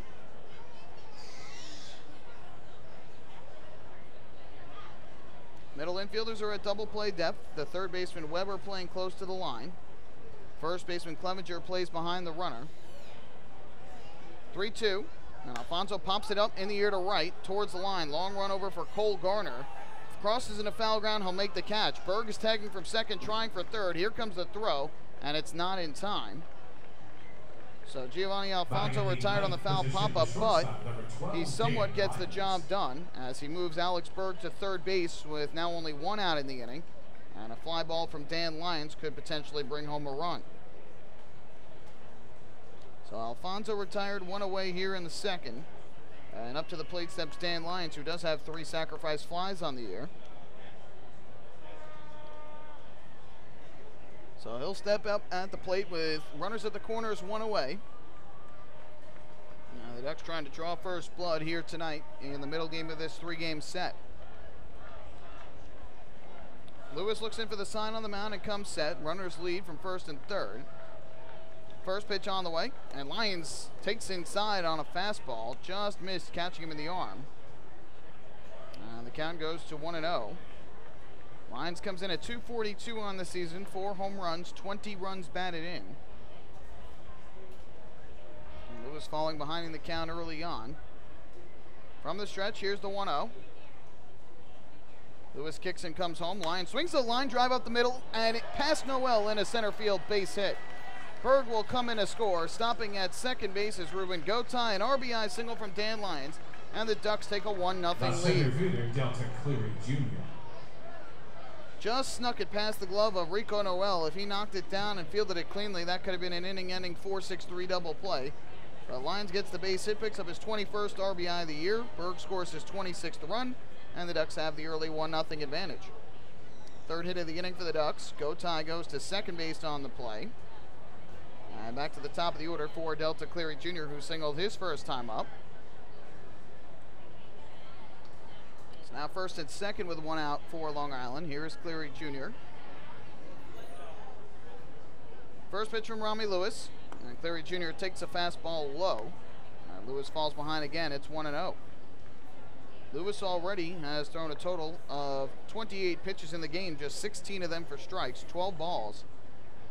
And again, has been hurting himself falling behind in these counts, especially here in the second inning. 1-0. There's a strike over the inside corner, taken by Cleary Jr. to even the count.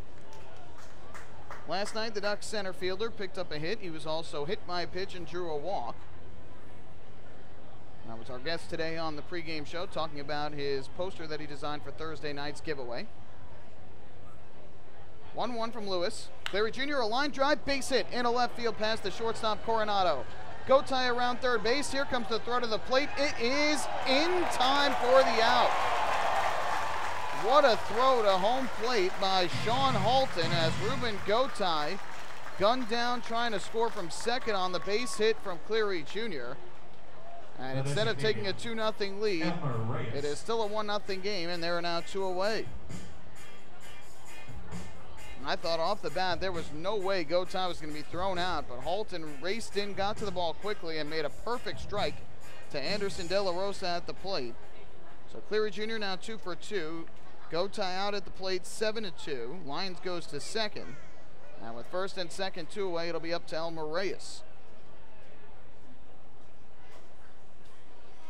First pitch from Lewis, and Reyes takes a big curveball that drops in for a strike.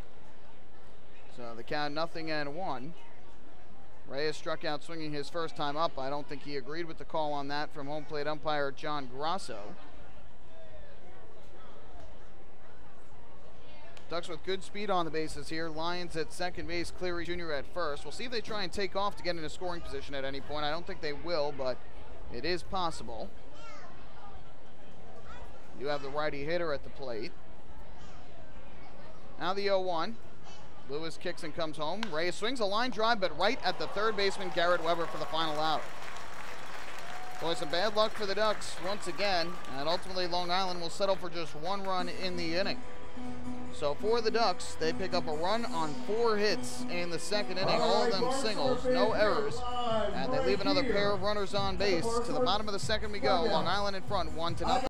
Hey fans, this is outfielder Delta Cleary Jr. and you're listening to Ducks Baseball on the Long Island Ducks Broadcast Network.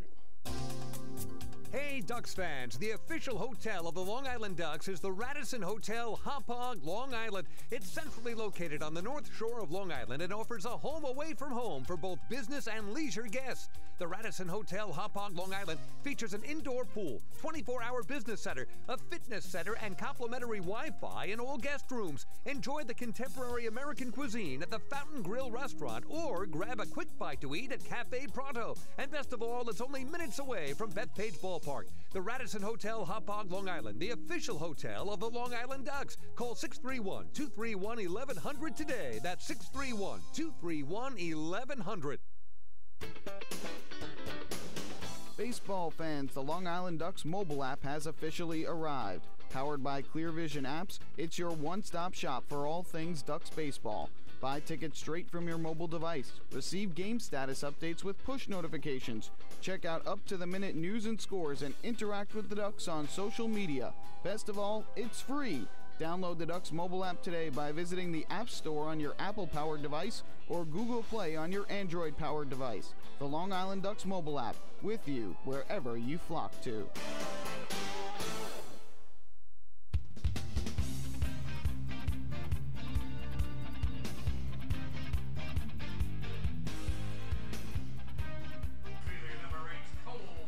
Well, we go to the bottom of the second inning. Ducks draw first blood. They take a 1-0 lead on Dan Lyons' RBI single, but could have been more. The Ducks had 4 singles in the top of the fourth inning, but settle for just a run. And now Dennis O'Grady back to the mound for his second inning of work, as he will face Garner, Bell, and Weber, the 5, 6, and 7 hitters in the batting order.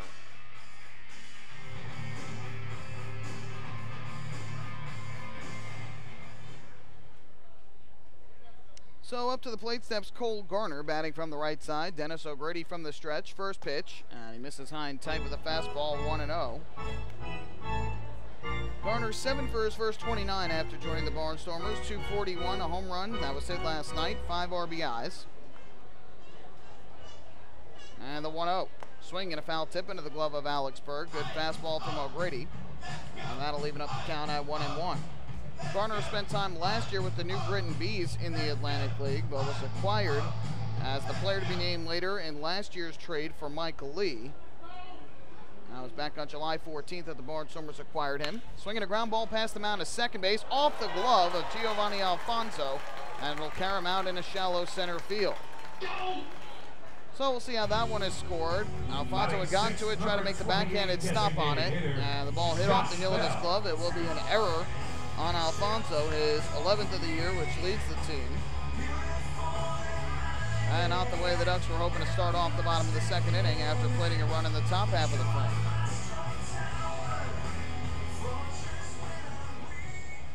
So Garner on base, and up to the plate will step the switch-hitting Josh Bell, who last night hit 7th in the order but moved up to the 6th spot tonight as he switches places in the order with Garrett Weber.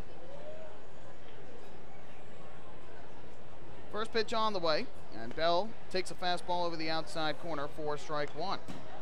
Bell, a player coach for this Barnstormers team. He's also their hitting coach. And with all the player contract purchases, had to get activated. Starts as the DH. He's hitting .226 thus far. A home run and 6 RBIs. Throw over to first base, and Garner back safely before the tag from Jordan Pacheco.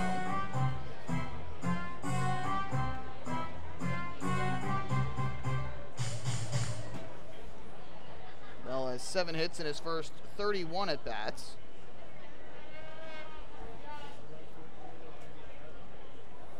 It'll be an 0-1. Bell is swinging a ground ball off the glove of O'Grady, and it'll trickle out towards shallow right field. Going for third base is going to be, now the Ducks are calling time here. The Ducks are arguing that there was interference on the play. Fred DeJesus is now arguing and talking things over with Giovanni Alfonso. And the Ducks can't believe it. Fred DeJesus and Giovanni Alfonso having a conversation. Kevin Baez is going to come out. I believe they're trying to say, the Ducks are, that the runner interfered with Giovanni Alfonso, who was going to try and make the play, banged into him, and that is what allowed the runner to go to third base.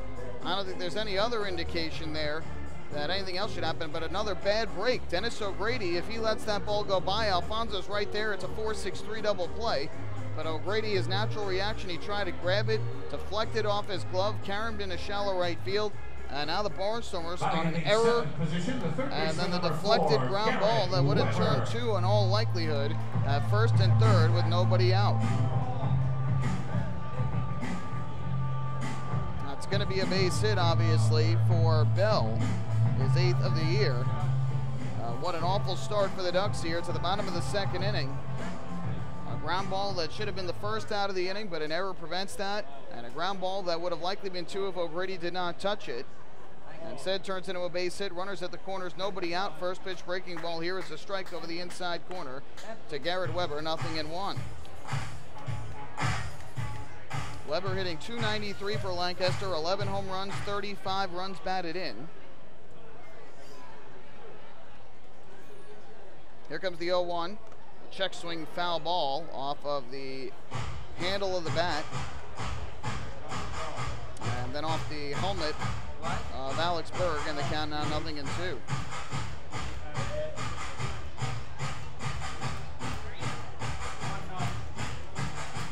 Brady trying to get a strikeout here to get the first out and then reset up what could be an inning-ending double play. 0-2, and Weber does chase down in the zone for strike 3. So a big first out there for Dennis O'Grady as he picks up his second strikeout of the night. Batting in the 8th position, the catcher, number 32, Anderson De La Rosa. One away here in the second. Now that'll bring up Anderson De La Rosa, the catcher and 8-hitter.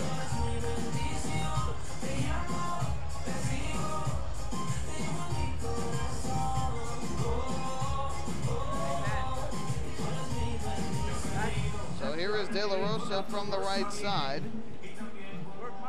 First and third, one out for the Barnstormers as Garner remains at third and Bell at first. O'Grady looks in for the sign from Alex Berg, and now comes set. First pitch on the way, and O'Grady misses down and away for ball one on the fastball. De La Rosa at 268 on the year. He's got 3 home runs and 28 runs batted in. That was my favorite movie.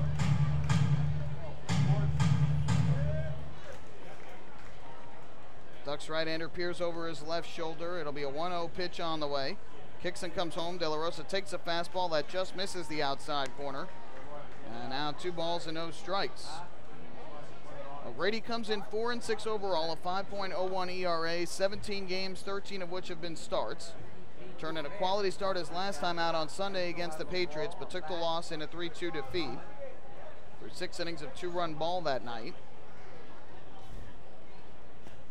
2-0. That's low. 3-0. And another out of the zone from O'Grady would load the bases for the shortstop and 9-hitter Nate Coronado.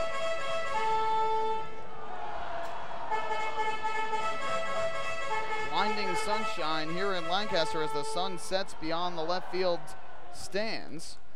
That lawn seating area, when that sets, shines in bright on the seating bowl, makes it very hard for the fans to see.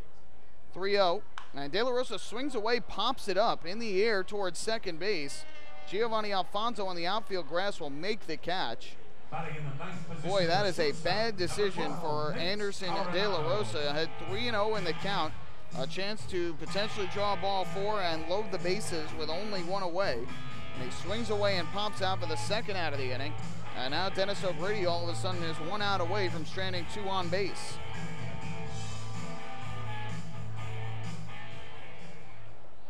So De La Rosa is retired. 2 away. Here is the shortstop and 9-hitter Nate Coronado. He'll bat from the right side as O'Grady looks in for the sign. First pitch. Now the breaking ball cut on and missed for strike 1. Good slider from Dennis O'Grady. Coronado also a newcomer to the Barnstormers. He has 8 hits in his first 20 at-bats. No home runs, 5 runs batted in. Runners lead from the corners with 2 down, the 0-1. A check swing on a ball down in the dirt. Alex Berg recovers and makes sure that the runner does not advance from third base. That'll leave the count up at 1-1.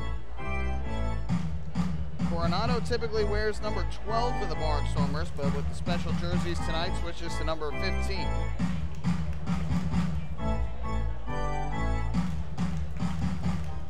One ball, 1 strike pitch coming from O'Grady. Garner leads from third, Bell from first. Here's the pitch. Coronado takes a fastball on the outside corner, strike 2. And now the Ducks are 1 strike away from getting out of this jam here in the bottom of the second. Long Island leads it by a count of 1-0. First 2 batters of the inning reached. The next 2 have been retired. And the 1-2 from O'Grady. Runner from first goes. Pitches low for a ball. And down to second base will go Josh Bell on what I believe will be a stolen base. He was already moving on the pitch and no chance for the Ducks to get to him once the ball was down in the dirt.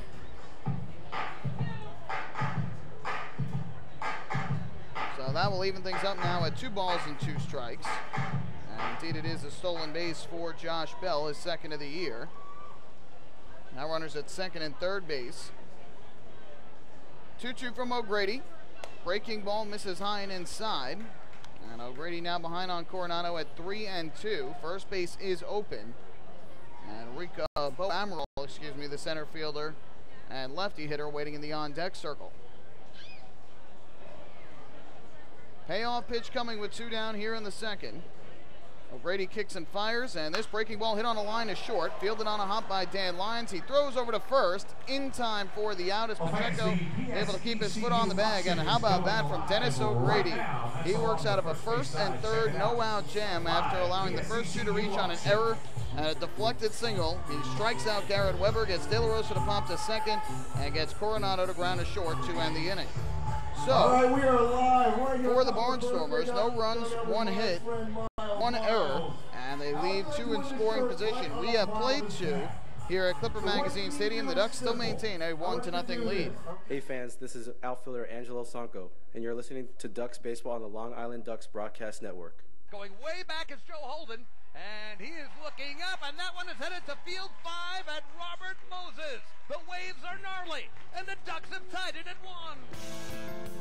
That was another home run for the Ducks. And Duck fans, what's more fun than a home run that helps the Ducks win a game? How about a homer that helps the community win? Chappie's Funeral Home and the Long Island Ducks have once again teamed up for the Chappie's Home Run Challenge. If the Ducks hit 100 homers this season, Chappie's Funeral Home will donate $5,000 to the Quackerjack Foundation. So every time a Ducks hitter goes deep this season, watch for the Chappie's Challenge home run count on the scoreboard. And if we reach 100, we're all a winner. Chappie's Funeral Home, where caring for others is a family tradition. Can't get enough of the Long Island Ducks? Well, now you can get even more inside info on your favorite hometown team through Facebook and Twitter. The Ducks are constantly updating fans through social media with scores, transactions, ballpark promotions, and much more. You can even win great prizes. All you'll need to do is make a free account on Facebook and Twitter, and then visit us at facebook.com/LIDucks and twitter.com/LIDucks. Think you're Long Island's biggest Ducks fan? Get connected now.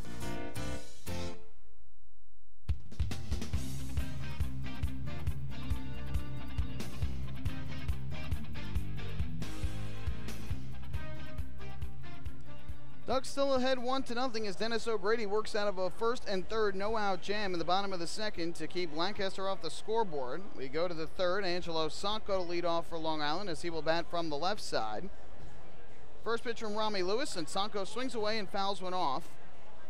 Back behind the plate, 0-1 the count.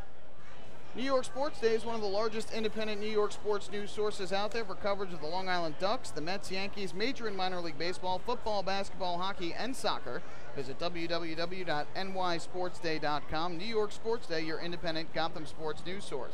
Line drive down the left field line for Sanco. That's going to be a base hit, and it's going to head all the way into the corner. Sanco around first base. He'll motor to second. Sean Halton recovers and fires it back in, and Angelo Sanco is on with a leadoff double. Already the 6th hit of the ball game for Long Island against Rami Lewis, who we mentioned earlier, gives up a ton of hits. Coming into tonight, has allowed a total of 111 hits this season in just 78 1/3 innings of work. Tonight in 2 innings plus the first batter here of the third, he's given up 6 hits. So Sanco is on. He's now 1 for 2. With him at second and nobody out here is Jordan Pacheco.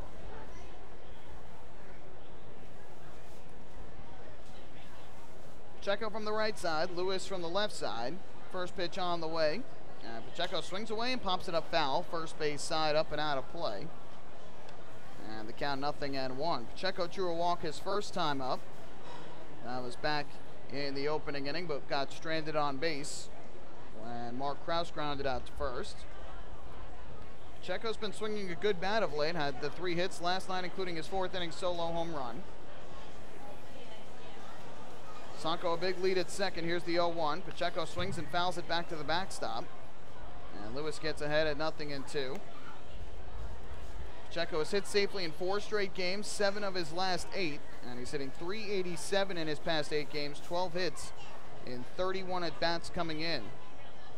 With 7 RBIs and 4 runs scored in that span.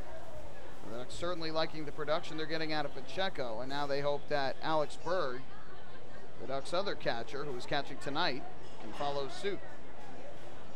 0-2 coming up here from Rami Lewis. He kicks and comes home, and Pacheco takes inside near the thighs.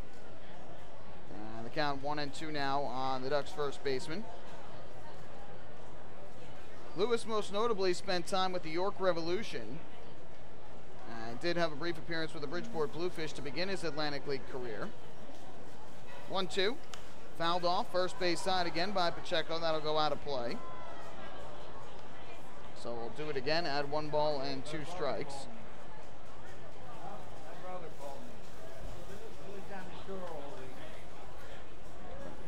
Lewis has had a struggle this year as a starter for the Barnstormers, though he's done very well against the Ducks coming in. 1-2 delivery. Pacheco fouls it off again, this time straight back to the screen.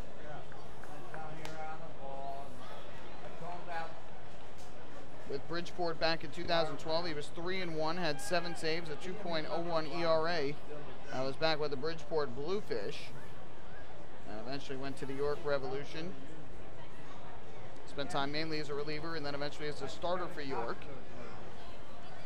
Another 1-2 from Lewis to Pacheco.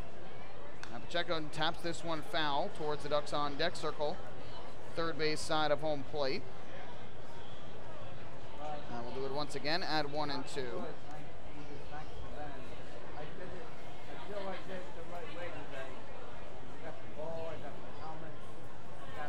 Lewis did not play in the United States last year, but with York in 2015 was 10-10 as a starter, 27 starts, had a 3.86 ERA.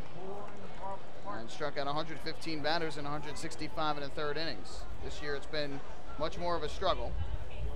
Pacheco fouls off another, almost the exact same spot, third base side of home plate. Good at bat here for Jordan Pacheco.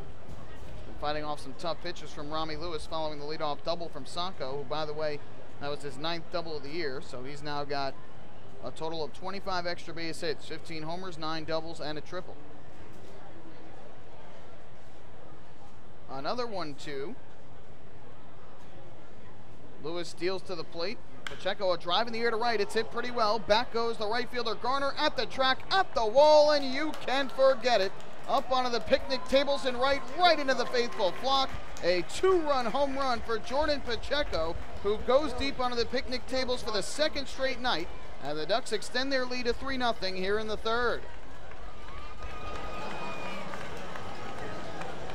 Well, the faithful flock out in right field are going to love that. The 60 or so fans sitting right beneath the rightmost picnic tent up above the right field wall. Saw that one hit off the top of those picnic tents, roll back down, and one of the fans in the front row right above the wall ended up coming away with it. And so how about that? You take a road trip to Lancaster to root your team on away from home, and you're going to go home with a souvenir 2-run home run ball from Jordan Pacheco. So the Ducks lead it 3-0, and up to the plate is going to step Mark Kraus, the left fielder. He bats from the left side. And the first pitch, Kraus swings away, drives this one down the left field line. Heading into the corner, that is going to drop in for a base hit. Halton goes to retrieve it as Kraus rounds first. He'll dig into second base with a double. 3 straight extra base hits for the Ducks to begin the 3rd inning. Catcher Alex Berg. So for Jordan Pacheco, his 3rd home run of the year, 2nd in as many nights. And he picks up RBIs number 14 and 15 on the year. Scott Patterson, the pitching coach for the Barnstormers, is going to come out to try and settle down Rami Lewis. Sanko, who scored on that home run, picks up his 43rd run of the year. And in addition, for the Long Island Ducks, that was home run number 68 on the season. And if they hit 100 home runs, they will meet the Chappie's Home Run Challenge, and Chappie's Funeral Homes will donate $5,000 to the Quacker Jack Foundation. Then, meanwhile, Mark Kraus doubles, and that is his 16th double of the year, so he now has 26 extra base hits, 16 doubles to go along with 10 homers. And Rami Lewis has yet to record an out here in the 3rd, a double, a 2-run home run, and a double. And with Kraus at second, nobody out, up to the plate is going to step Alex Berg. First pitch from Lewis to Berg on the way, and he'll swing and miss. Big cut and a fastball over the outside corner. And the count 0-1.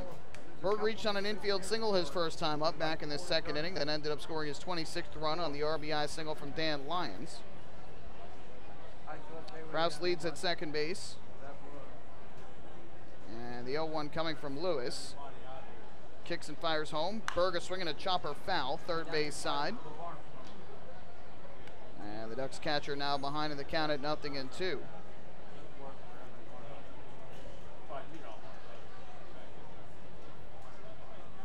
Jordan Pacheco's 2-run home run has extended the lead to 3 for Long Island, who is now out hitting Lancaster 8-1 here in the early going. 0-2 pitch. Berga swinging a miss, strike 3. He was way out in front of a breaking ball from Rami Lewis. Picks up his second strikeout of the night, does Lewis. And there's the first out here in the 3rd inning. That is another strikeout. It's brought to you by Pennsylvania. To put in perspective the 8 hits that the Ducks have already, last night in 9 innings at the plate, the Ducks managed just 1 run on 6 hits. Tonight, 3 runs on 8 hits, and we are just 2 outs into the 3rd inning, 1 out, excuse me, into the 3rd inning. And that kind of sums up the way it's gone for Long Island, especially here in the second half. Some games where the offense is red hot, other games where it's been a struggle. Ruben Gotay takes a fastball strike over the outside corner, 0-1. Gotay singled to right field his first time up back in the 2nd inning, but then got thrown out at home plate trying to score from second on the base hit to left field by Delta Cleary Jr. 0-1, and that's taken low. Now leaving the count at 1-1 on Ruben Gotay, who with his base hit has now reached base safely in 17 consecutive games. It's the longest on-base streak by Ducks this year, surpassing Angelo Sanko's 16-game on-base streak back in May. Kraus leads from second, the 1-1. Gotay takes a fastball downstairs, just below the knees. And that'll run the count to 2-1. You hear that slushy chant in the background. It's because Gotay tonight is the K-Man. So fans hoping that he will strike out, so a lucky section can win some free slushies from Sonic. 2-1 from Lewis. Gotay is swinging a miss, way out in front of the breaking ball. And now the count even up at 2-2.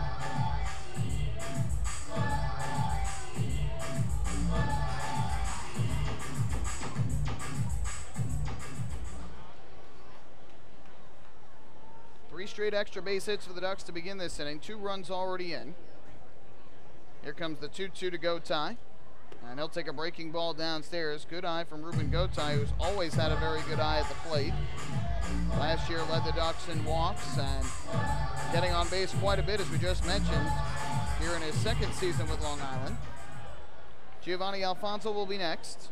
3-2 the count. Lewis ready. And fires to the plate. Gotay will take a fastball inside and low for ball 4. Lewis thought he had strike 3, but did not get the call from John Grasso, the home plate umpire. So Ruben Gotay works out a walk with 1 away. It is Lewis's 2nd walk issued of the night, and it's brought to you by City MD Urgent Care. There are over 15 City MD locations across Long Island. Need a doctor? Just walk in. So with 2 on and 1 out, here is Giovanni Alfonso, the second baseman, to the plate. 1 for 2 on the night, or excuse me, 0 for 1 on the night. A foul pop-up down the right field line, his first time up, but it did move Burke to third. First pitch swinging, a drive in the air to left center, hit well. Back goes the center fielder, Bo Amaral, and he's there to make the catch. Boy, Giovanni Alfonso cannot catch a break right now. He had 2 rockets last night and was robbed of a hit both times. And here tonight, hits a bullet to left center field, and somehow the ball hung up there long enough for Amaral to make the grab. So Alfonso retired for the 2nd time tonight. There is out number 2 in the inning. And that'll leave it up to the shortstop, Dan Lyons. By the sound of that and the look of it off the bat, looked like that was ticketed for the left center field gap, and I guess it must have had some tail on it. The wind is also blowing in from left center, so that might have kept the ball towards center field rather than letting it go in the gap. 2 on, 2 out, here is Dan Lyons to the plate. First pitch on the way to Lyons, and he takes a fastball strike over the outside corner, 0-1. Lyons an RBI single up the middle his first time up. That scored Alex Berg from third. Kraus right now the runner at second, Gotay the runner at first. Neither have great speed. Lights are starting to come on here at the ballpark. 0-1. Lyons a drive towards short, but it is right at Coronado for the final out of the inning. Hit the ball right on the button again, but right at the shortstop, and that ends the frame. Ducks will settle for 2 runs on 3 hits and a walk in the inning. No errors. They leave 2 on base for the 3rd straight inning. Jordan Pacheco with an opposite field 2-run home run, and the Ducks lead it 3-0 after 2.5. Hey fans, this is pitcher Matt Larkins, and you're listening to Ducks Baseball on the Long Island Ducks Broadcast Network. Oh, I love it! The color of my new Nicolot patio is so vibrant. It's unlike anything I've ever seen. You're welcome. I'm just going to go finish that Nicolot walkway now. Make your pavers vivid Nicolot pavers. The best looking, most vibrant pavers with the most 3-color blends in the industry. Featuring Nicolot's exclusive paver shield and color blending technology. With color throughout and guaranteed not to fade. Live life in color with Nicolot. Visit Nicolot.com.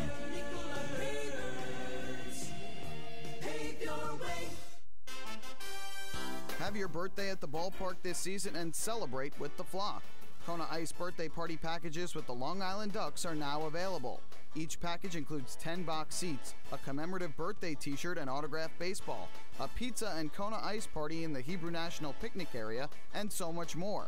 Best of all, the birthday child will stand on the dugout while the entire crowd sings happy birthday. Reserve your party today by calling the group sales department at 631-940-3825. Kona Ice birthday parties with the Long Island Ducks, a once-in-a-lifetime experience.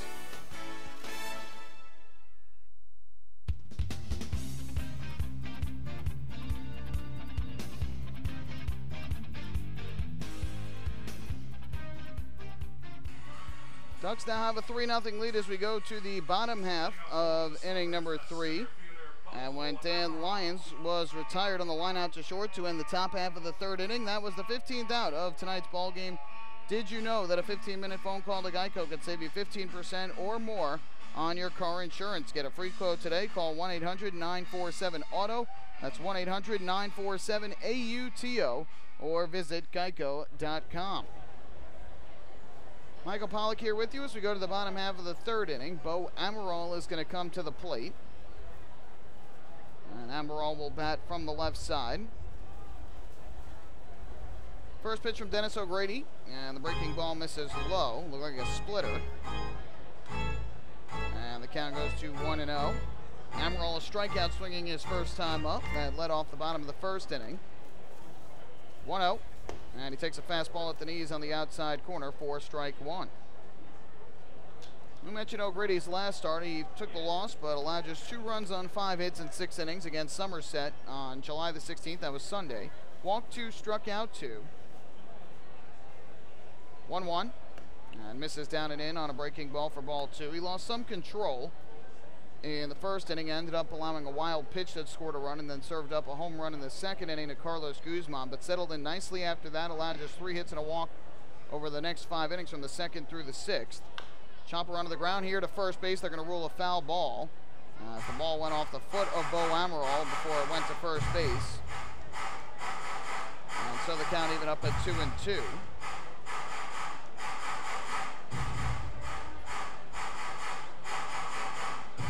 O'Grady's last win came July 2nd against Southern Maryland when he allowed 5 runs in 6 2/3 innings. The Ducks scored 10 runs for him. And this year the Ducks averaging just under 4 runs a game when O'Grady is on the mound. They've already got 3 on the scoreboard tonight. So now they count 2-2 on Bo Amaral. Again, a newcomer to this Barnstormers team who made it up to AAA with the Reds but never to the big leagues. 2-2.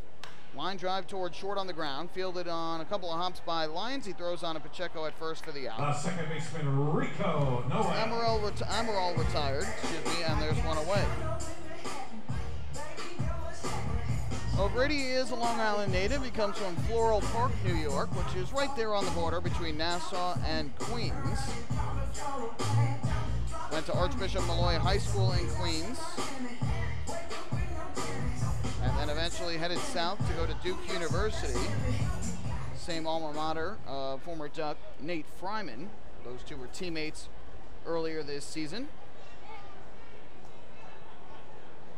First pitch coming here to Rico Noel. And the breaking ball from O'Grady misses downstairs. Count 1-0. Noel a foul pop-up to first base in his first at-bat back in the opening inning. Here comes the 1-0. Noel swinging a ground ball left side of the infield. Ruben Gotay bobbled the baseball, and safe at first base is going to be Noel. Second error of the ball game for the Ducks. And very sloppy there from Ruben Gotay. An easy ground ball, should have easily been the second out. And Dennis O'Grady getting no favors, no help from his defense right now. So a 2-out base runner, or 1-out base runner, as Noel is on what should have been the second out of the inning. But Gotay had the ball kind of just trickle out of his glove as he went to scoop it out of the dirt. And that allows Noel to reach. First pitch coming here to Clevenger. And that pitch misses the outside corner from O'Grady for ball 1. Clevenger, a former big leaguer, drew a walk his first time up after failing to reach base last night. Here's the 1-0. And that misses down and in. O'Grady now behind at 2 balls and no strikes.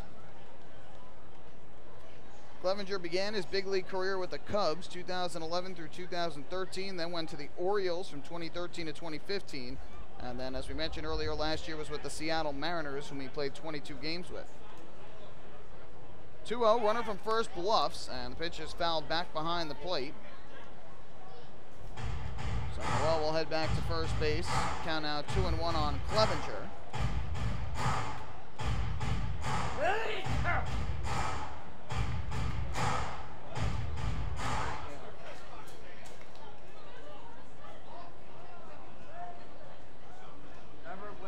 So 2-ball, 1-strike count coming to Clevenger, who had been out of the batter's box, now asked to step back in by John Grasso, the home plate umpire. Gotay playing well off the bag at third base for the lefty hitter. Pacheco holds on the runner at first. Here comes the 2-1. Kicking the pitch. Clevenger a drive in the air to left. Mark Krause moves a couple steps in and will make the catch to retire Clevenger. Back to first goes Noel. Left fielder Sean Halton. And with 2 away, that will leave it up to the left fielder, Sean Halton. Something not too sure about.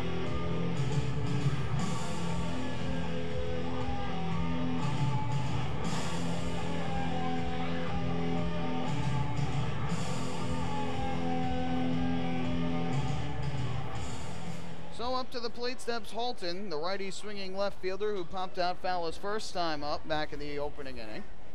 O'Grady looking to complete a third consecutive scoreless inning to begin his night. Ducks ahead 3-0, throw over to first, close, but Noel is back safely. Failed to mention this before when Noel tried to bluff when he was thinking about stealing second.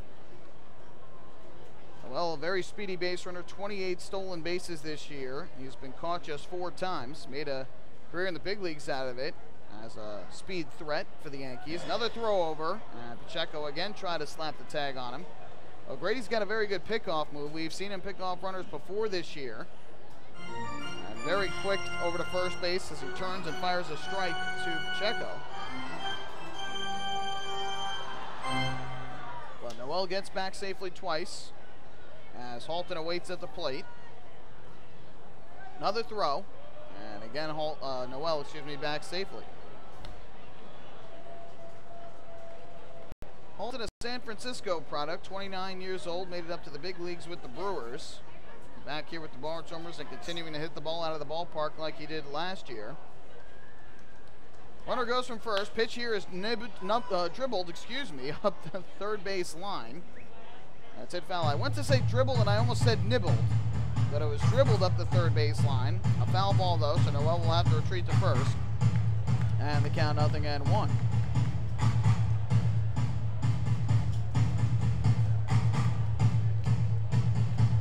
Last night for the Barnstormers, Halton went 1 for 4 at the plate.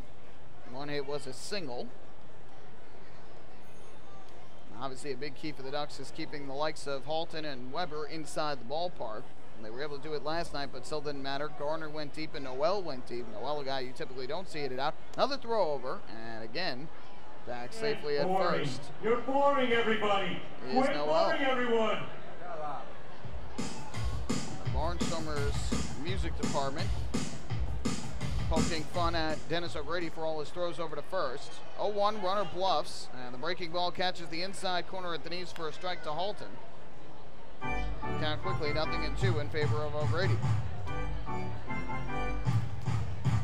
Barnstormers have one single, one walk, but they've had 2 base runners on errors to this point. Thus far, they have not hurt Long Island. Now Grady trying to end the 3rd inning here. 0-2. Alton takes down and away on a slider. Runs the count to 1 ball and 2 strikes. Grady just about at the 50 pitch mark for this game. Has not been extremely efficient to this point, but big key is keeping the opponent off the scoreboard, and he's done that thus far. O'Grady's 1-2. Runner bluffs again. Fastball outside. Throw to first, and Noel is back safely. Berg trying to throw behind the runner there, as again Noel is dancing his way off the first base. Berg with a good throw, just a hair late.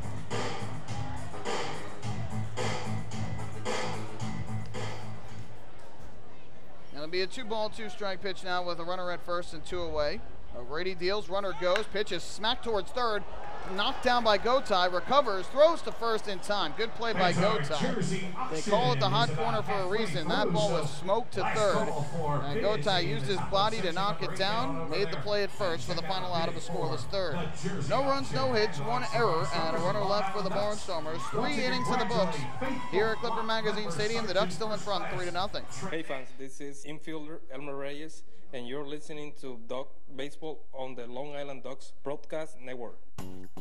M&V Limousines is the official bus company of the Long Island Ducks. Family owned and operated, they've been in the business for over 24 years. M&V Limousines offers coach buses with Wi-Fi and restrooms, party buses, exotic limousines, and also recently acquired Hampton Luxury Liner with regular service from New York City to the Hamptons. They also offer a variety of vineyard tour options. Whether you're looking for transportation for weddings, proms, corporate outings, or long-distance trips, they've got the right vehicle for you. Visit their showroom in Comac or check them out online at mvlimo.com. M&V Limousines and Hampton Luxury Liner, the official bus company of the Long Island Ducks. Family fun every time. Beautiful evening for baseball. Big action every time. He reaches up, it's gone! Great value every time. And the Ducks have won it 7-1. The Ducks schedule is loaded with new promotions this season, and with an average ticket price of just $10 and free parking, there is no better value on Long Island. For game times and tickets, visit liducks.com. Long Island Ducks Baseball. Good times every time.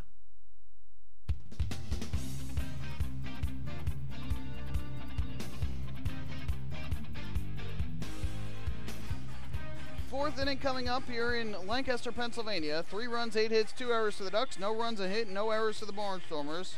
And as we move to the 4th inning, it is time for today's 4th inning trivia, where we test your knowledge of the Long Island Ducks, the Atlantic League, and baseball as a whole. Today's question is going to revolve around one of the newcomers to this Barnstormer team, and that is first baseman Steve Clevenger.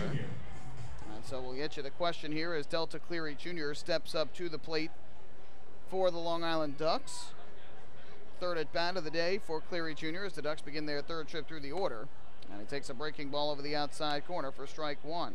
Well, we mentioned Clevenger was a former big leaguer, and back in 2013, after beginning his career with the Cubs, he was traded to the Baltimore Orioles. 0-1, and chopped into the ground foul back behind the plate. Cleary Jr. now behind at 0-2. He was traded along with Scott Feldman by the Cubs to the Orioles. Going back to the Cubs was Pedro Strop, Cash, and what former National League Cy Young Award winner? So we'll let you think about it, and we will give you the answer in the bottom of the 4th. Line drive down the left field line, hooking foul though for Cleary Jr. as it scatters some members of the Ducks bullpen. We'll do it again at 0-2. Now, when we say former Cy Young Award winner, that doesn't necessarily have to mean that he had won the Cy Young Award at the time he was traded. It could mean that. We're not going to tell you either way. But as of right now, he's a former Cy Young Award winner. So what former Cy Young Award winner was traded from the Orioles to the Cubs when Clevenger was traded from the Cubs to the Orioles? Outside on a fastball from Romy Lewis. That is ball 1 to Cleary Jr., who has singled twice today, once up the middle, once to left. And he also had picked up his 17th stolen base back in the 1st inning. 1-2. Line drive, first base side foul into the seats. We'll do would once again add a ball and 2 strikes. 3-0 lead for the Ducks. An RBI single by Dan Lyons in the second and a 2-run home run by Jordan Pacheco in the third. But the Ducks have left 6 men on base. Could be a much bigger lead for Long Island. 1-2. Chopped over the mound towards the middle, and Noel cannot make the play. It deflects off his glove in a shallow left center. Good job by Bo Amaral to get to the ball quickly. But Delta Cleary Jr. has already got his 3rd hit of the night in the first 4 innings of this ball game. So after Pacheco picked up 3 hits last night, Cleary Jr. has got 3 thus far tonight. Leadoff man is on for the Ducks once again. They have had the leadoff man on in every inning tonight against Rami Lewis. And that'll bring Elmer Reyes, the designated hitter, up to the plate.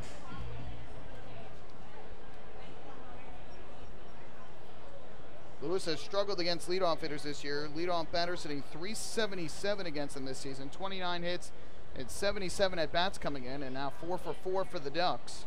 Cleary Jr. breaks for second, pitch is low, throw down to second base. Not in time.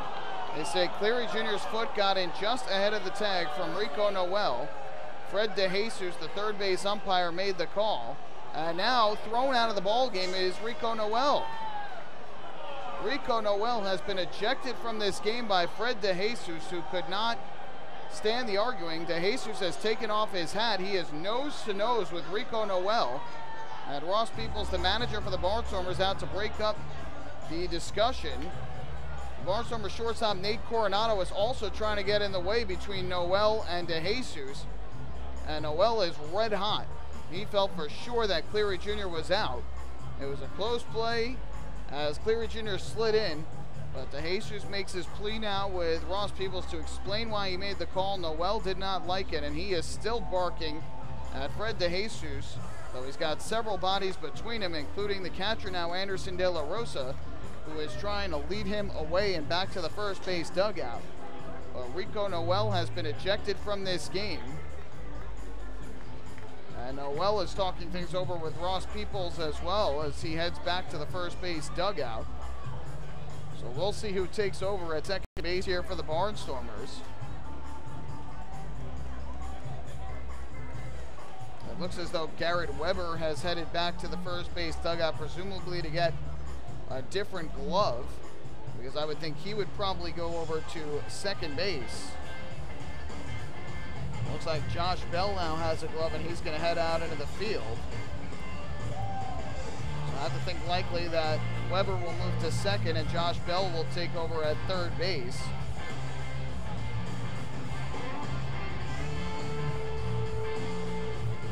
Either way, Cleary Jr. And that's his second of the game, 18th of the season.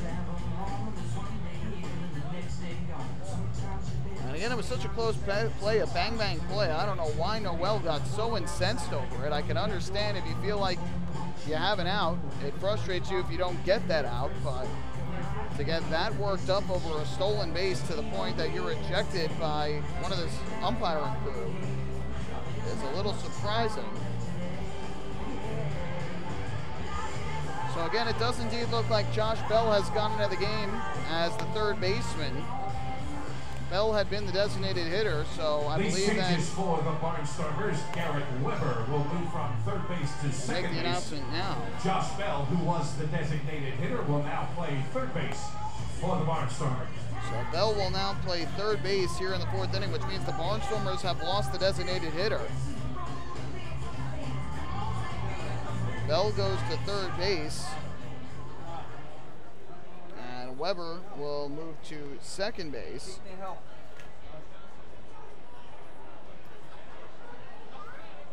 And so the pitcher is now going to move into Noel's spot of the order, and that right now is Rami Lewis.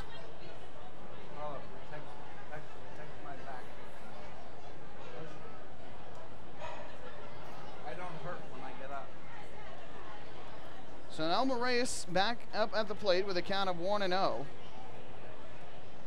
Here's the pitch, and Reyes swings and fouls it off the mask of Anderson De La Rosa, the catcher. That'll even up the count at 1-1. Ducks now with 9 hits in the ball game, and Cleary Jr. again now at second base after the steal. So So Rico Noel ejected by Fred DeJesus, the third base umpire. I believe he is the crew chief as well. And the Barnstormers have to do some defensive maneuvering and lineup maneuvering as well. Here comes the 1-1 strike pitch. Lewis fires, and Reyes takes the fastball low and inside. And that will run the count to 2-1. Reyes 0 for 2 thus far on the night. Every Duck has reached base thus far in the game with the exception of Reyes and Alfonso, who are each 0 for 2. 2-1 is cranked high in the air down the left field line. Long run for Sean Halton towards the foul line. And as he crosses into foul ground, he makes the catch. Fell down as he crossed the line right by the Ducks bullpen, but still somehow came up with it. Reyes retired for the first out of the inning. Good play by Halton. Had to go a long way to get there, and then looked like he stumbled as he crossed the line. Might have tripped over the foul line. There's the first out. And now Angelo Sanko from the left side stepping up to home plate.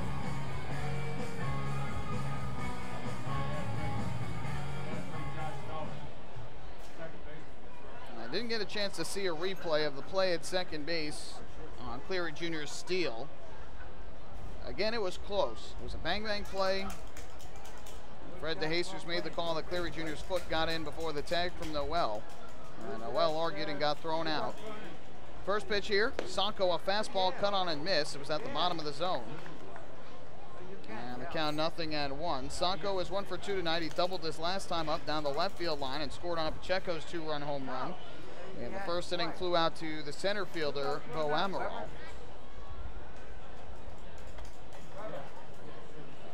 Oh, 0-1 the count. And Rami Lewis steps off the rubber. Wants to go through the signs once again.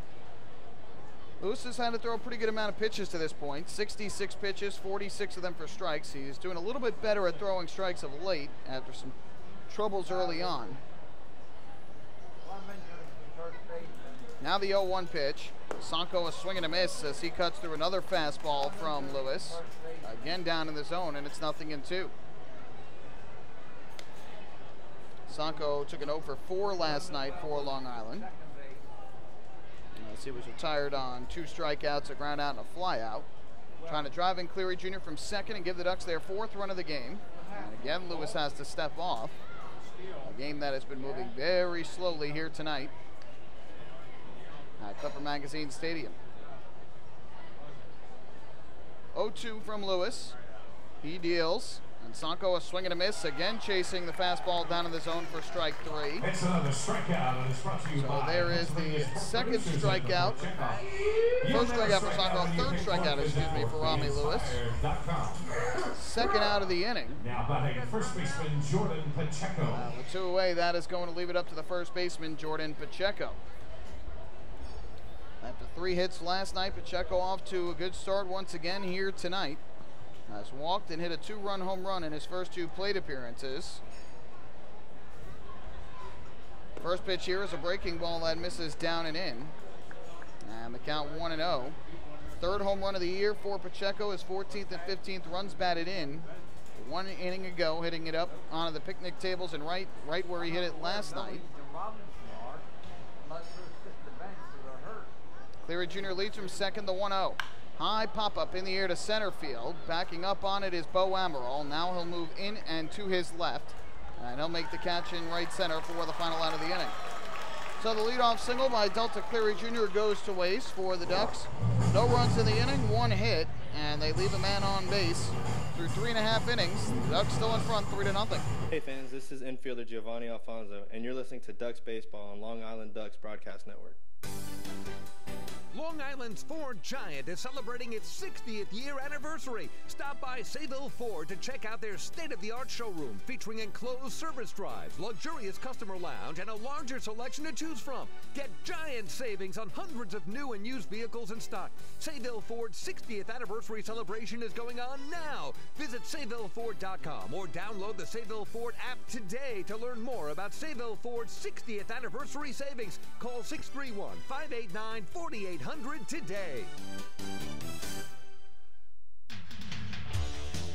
Bethpage Ballpark is a great place to watch a ball game, so why not do so from some of the best seats in the house?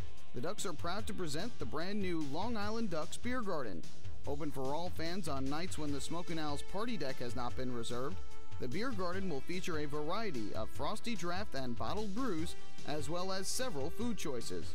The area has been decked out with bar rail seating and Ducks branded furniture to provide a comfortable atmosphere for everyone.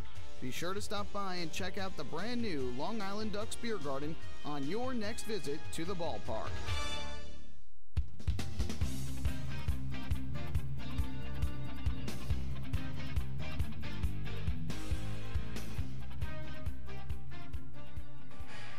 Three to nothing, Ducks lead the Barnstormers as we go to the bottom half of the fourth inning here in Lancaster. It is time for the answer to tonight's fourth inning trivia question, where we test your knowledge of the Long Island Ducks, the Atlantic League, and baseball as a whole.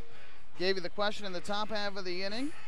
Steve Clevenger, a newcomer to this Barnstormers team who starts at first base tonight, made his Major League debut with the Chicago Cubs back in 2011, but was traded from the Cubs to the Orioles in July of 2013. In the trade, Scott Feldman joined him by going from the Cubs to the Orioles, and going back to the Cubs was Pedro Strop Cash, and a Cy Young Award winner. We told you he was a former Cy Young Award winner. That didn't mean he won it before or after. It meant at some time he won a Cy Young Award prior to this year.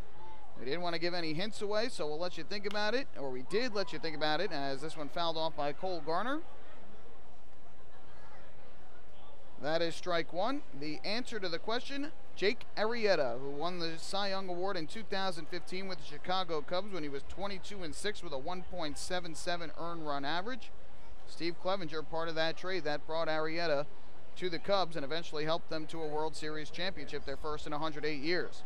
Swing and a miss by Garner as he chased the slider down and away from Dennis O'Grady, and it's 0-2. Garner in his first at bat of the night reached on an error by second baseman Giovanni Alfonso. That was leading off the second inning. 0-2 the count. O'Grady gets the sign and comes set. Kicks and fires to the plate, and Garner swings. It's a ground ball to the left side. Gobbled up there by Ruben Gotay, and his throw to first is in time for the out. So Gotay on the ground out, retires Garner. Third base. And there's one away here in the bottom of the fourth inning.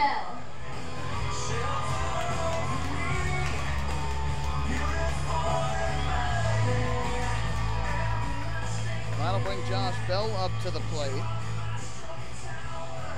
Again, if you're just joining us, Rico Noel was ejected from the game, the second baseman for the Barnstormers in the top half of this fourth inning for arguing a call at second base on Delta Cleary Jr.'s stolen base. First pitch, Josh Bell takes a fastball outside. And the count 1-0. And so with the defensive changes, Bell went into the game at third base. He was the designated hitter, so the Barnstormers have lost their DH. 1-0 is hit on the ground to the right side. Diving play by Pacheco in the hole. He throws to O'Grady at first in time. Nice play by Jordan Pacheco, getting the start tonight at first base. As he robbed Bell of a hit. He's now 1 for 2. And there's the second out of the inning. Garrett Weber, who now comes to the plate, now the second baseman for the Barnstormers. He had started at third base. So now Noel, who is in the number 2 spot in the order. The pitcher has taken that spot. That is now Rami Lewis's spot in the order. But now we're at the 7th spot, so that will likely come up either next inning or the inning after that.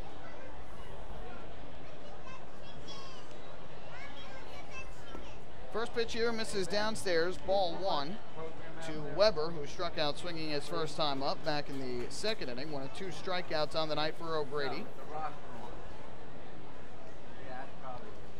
O'Grady comes set. Here's the 1-0. That fastball misses inside and low, and it's 2-0.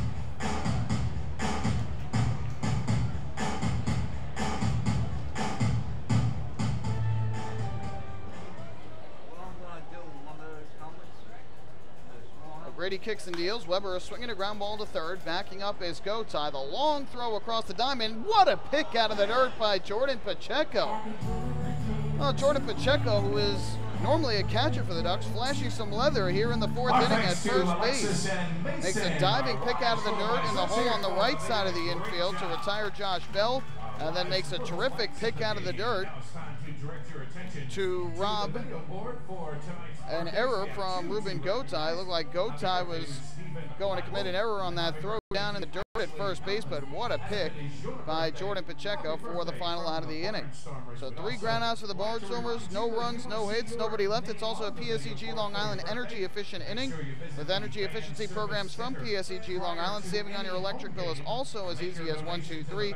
Visit PSEGLINY.com/save money. Just one more way, PSEG Long Island is making things work for you. Hey fans, this is infielder Giovanni Alfonso, and you're listening to Ducks Baseball on Long Island Ducks Broadcast Network. PSEG Long Island is making things work for you with over 10 energy efficiency programs that can help you save on your monthly electric bill. From our free online energy analyzer and in-home energy assessments to rebates on energy efficient air conditioning, even discounts on LED light bulbs. Helping you save on electricity is our job. What to do with your savings?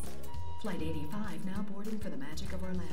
Is entirely up to you. Visit PSEGLINY.com/save money. Just one more way PSEG Long Island is making things work for you.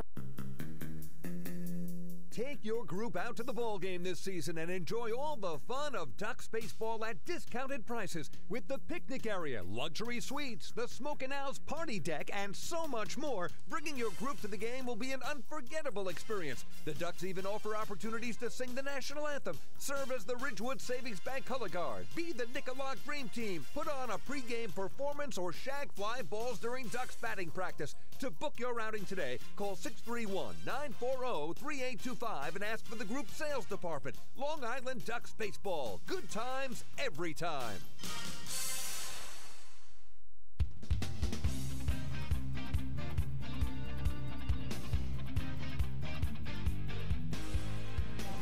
Ducks fans, chill out all summer long with a cold cup of Hampton Coffee Company gourmet iced coffee. It's available at the concession stands at Bethpage Ballpark.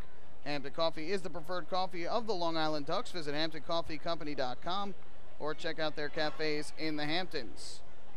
So we move to the 5th inning with the Ducks still in front of the Barnstormers 3-0. Lancaster with just 1 hit thus far against Dennis O'Grady.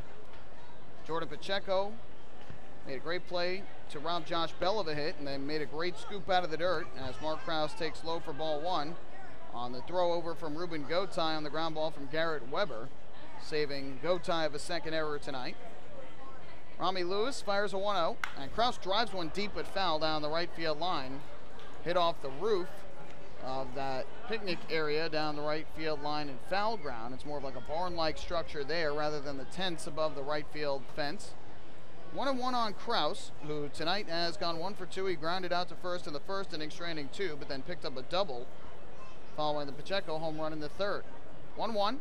Krause takes a fastball that paints the outside corner for a strike. And now 1-2.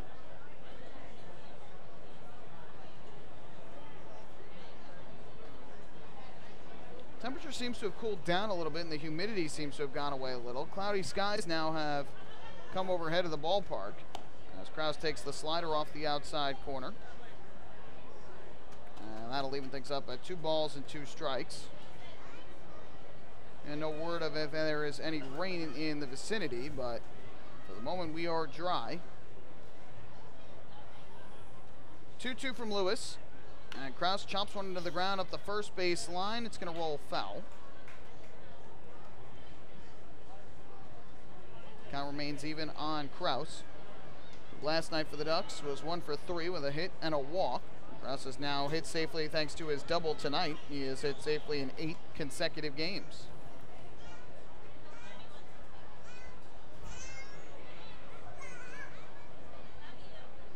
Two. Lewis a long look in for the sign here from Anderson De La Rosa. Now he's ready. Here's the pitch, and Krause takes upstairs.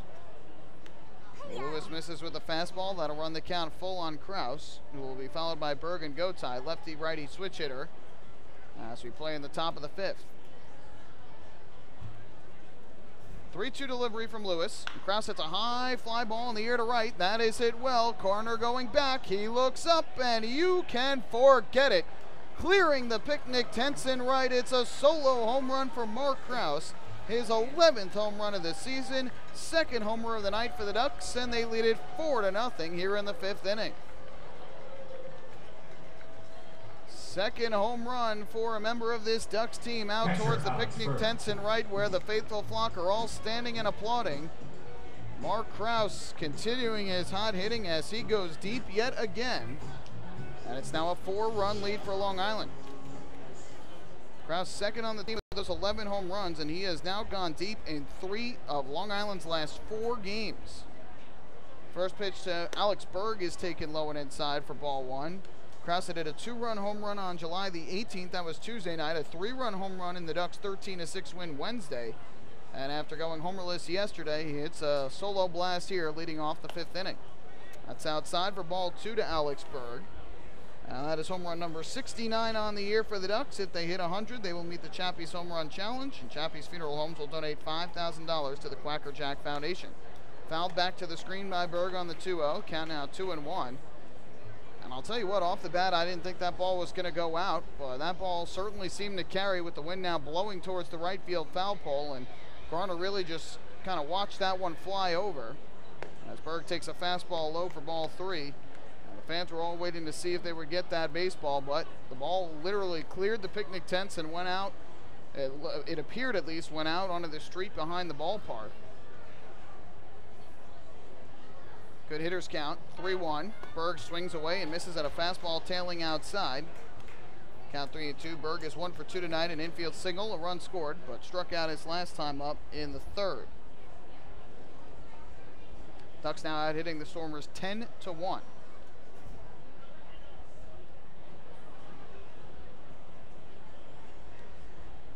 Payoff. And Berg takes inside and low from Lewis for ball 4. So Alex Berg on base for the 2nd time tonight. That's the 3rd walk issued by Rami Lewis. Another Ducks walk brought to you by City MD Urgent Care. There are over 15 City MD locations across Long Island. Need a doctor, just walk in. I believe Keohi Downing is the right-hander that has begun to warm for the Barnstormers in their bullpen down the right field line. Runner at first here with nobody out after the walk to Berg. Here's Ruben Gotay, switch hitter from the right side. First pitch from Lewis. And Gotay takes a fastball in the inside corner for strike 1. Gotay has been on base twice tonight. He singled to right back in the 2nd inning and then drew a walk in the 3rd. Almost scored on the base hit from Delta Cleary Jr. in the 2nd, but got thrown out at the plate on a great throw from Sean Halton, the left fielder. 0-1. Gotay takes down and away. And that will even things up at 1 ball and 1 strike. I mentioned earlier, Gotay has now reached base safely in 17 straight games, the longest on-base streak of the year by a Duck. Here's the 1-1. Gotay taking a fastball that misses low. And the count now 2-1. Gotay working the count against Lewis, who has now thrown 86 pitches in this game. You definitely get a sense he is nearing the end of his night. Berg takes his lead at first. 2-1.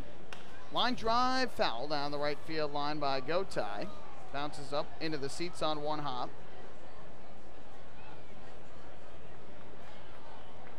That'll even things up at 2-2. Giovanni Alfonso waiting in the on-deck circle for Long Island.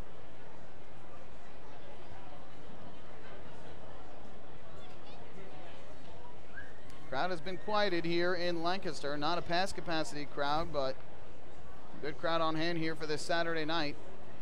2-2. Gotay takes the fastball inside under the hands. That'll run the count full. And another out of the zone would be back-to-back walks following the home run by Mark Krause. And we'll put 2 on with nobody out for Alfonso.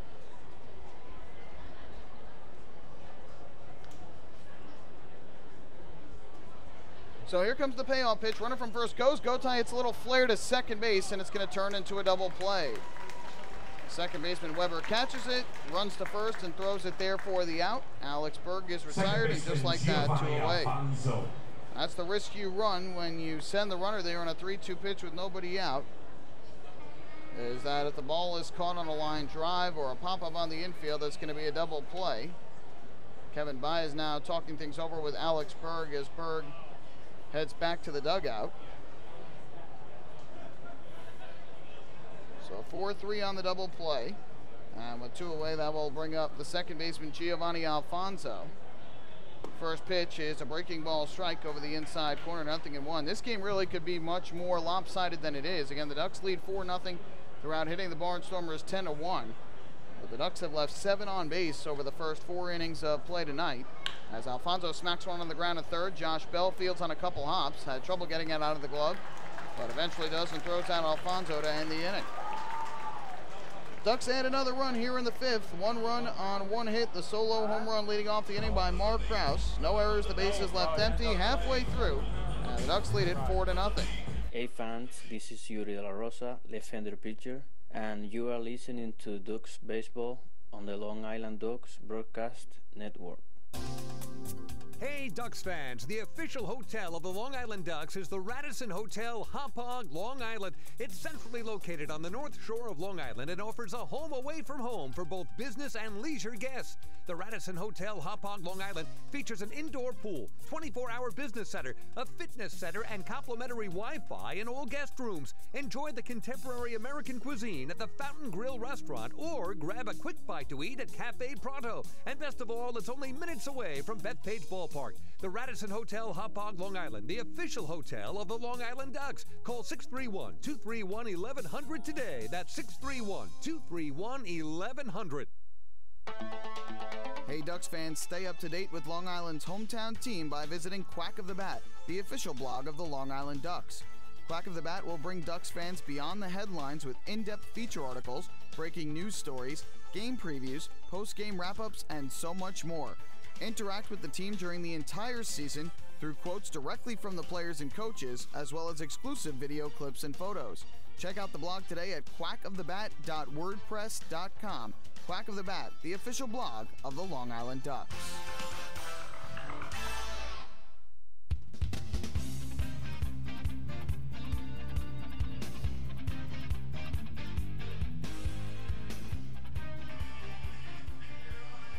Ducks currently leading the Lancaster Barnstormers 4-0 as we move to the bottom half of the 5th inning. Dennis O'Grady has allowed just 1 hit and 1 walk over the first 4 innings tonight. Meanwhile, Rami Lewis, who we think was probably done after 5 innings, but we'll have to wait and see, has been roughed up tonight to the tune of 4 runs on 10 hits. Could have been much worse.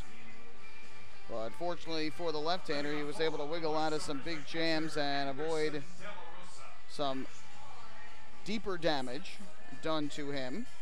As we go to the 5th, we'll also take a look at the out-of-town scoreboard, get you caught up in action around the Atlantic League tonight and on the Major League scoreboard. Both New York teams in MLS action today as well. So we'll get you some updates on that as Dennis O'Grady takes the mound to begin his 5th inning of work. It'll be 8-9-1 in the order for the Barnstormers. Anderson De La Rosa to begin, followed by Nate Coronado and Bo Amaral. So here's De La Rosa. O'Grady continues to work out of the stretch, and his first pitch, De La Rosa takes a fastball over the outside corner for strike 1. De La Rosa pop out to second base his first time up, and that was back in inning number 2 when he swung 3-0. With 2 on, runners at the corners and 1 out. Got ahead 3-0 and swung at the pitch, popped out. Here he smacks one foul down the third base line, and he's behind it 0-2. First we'll head to Bridgeport, Connecticut, where the Bluefish are out in front 6-2 over the Southern Maryland Blue Crabs, bottom half of the 7th inning. Darrell Thompson started for the Blue Crabs, and now Jesse Beal is on a pitch. And meanwhile for Bridgeport, Charles Brewer on the mound. He started and is still pitching for the Fish. 0-2 from O'Grady to De La Rosa. Kick in the pitch. Fastball down and away for ball 1. Bridgeport with 2 RBIs tonight from Darby Myers to lead their offense. Southern Maryland with RBIs from Eric Garcia, Zach Wilson. Again, it's Bridgeport 6 and Southern Maryland 2, bottom of the 7th inning. That does not help the Ducks. Chomped onto the ground here, weakly to short. Going to be a tough play. Ruben Gotay cuts in front of Lyons, throws to first in time for the out. Nice play by Ruben Gotay. Don't think Lyons had a chance at it, but Gotay had to race in and make the play, and he did. 1 away, and that'll bring up Nate Coronado. 30 minutes to our west in York, Pennsylvania. The Revolution being shut out right now, 3-0 against the Sugarland Skeeters. Top half of the 7th inning. York has managed just 1 hit. Mitch Talbot, the former Duck, starting tonight. He's allowed a hit and a walk while striking out 6 over 6 scoreless innings. Steve Janis started for York. And Chase Hutchinson is now in a pitch.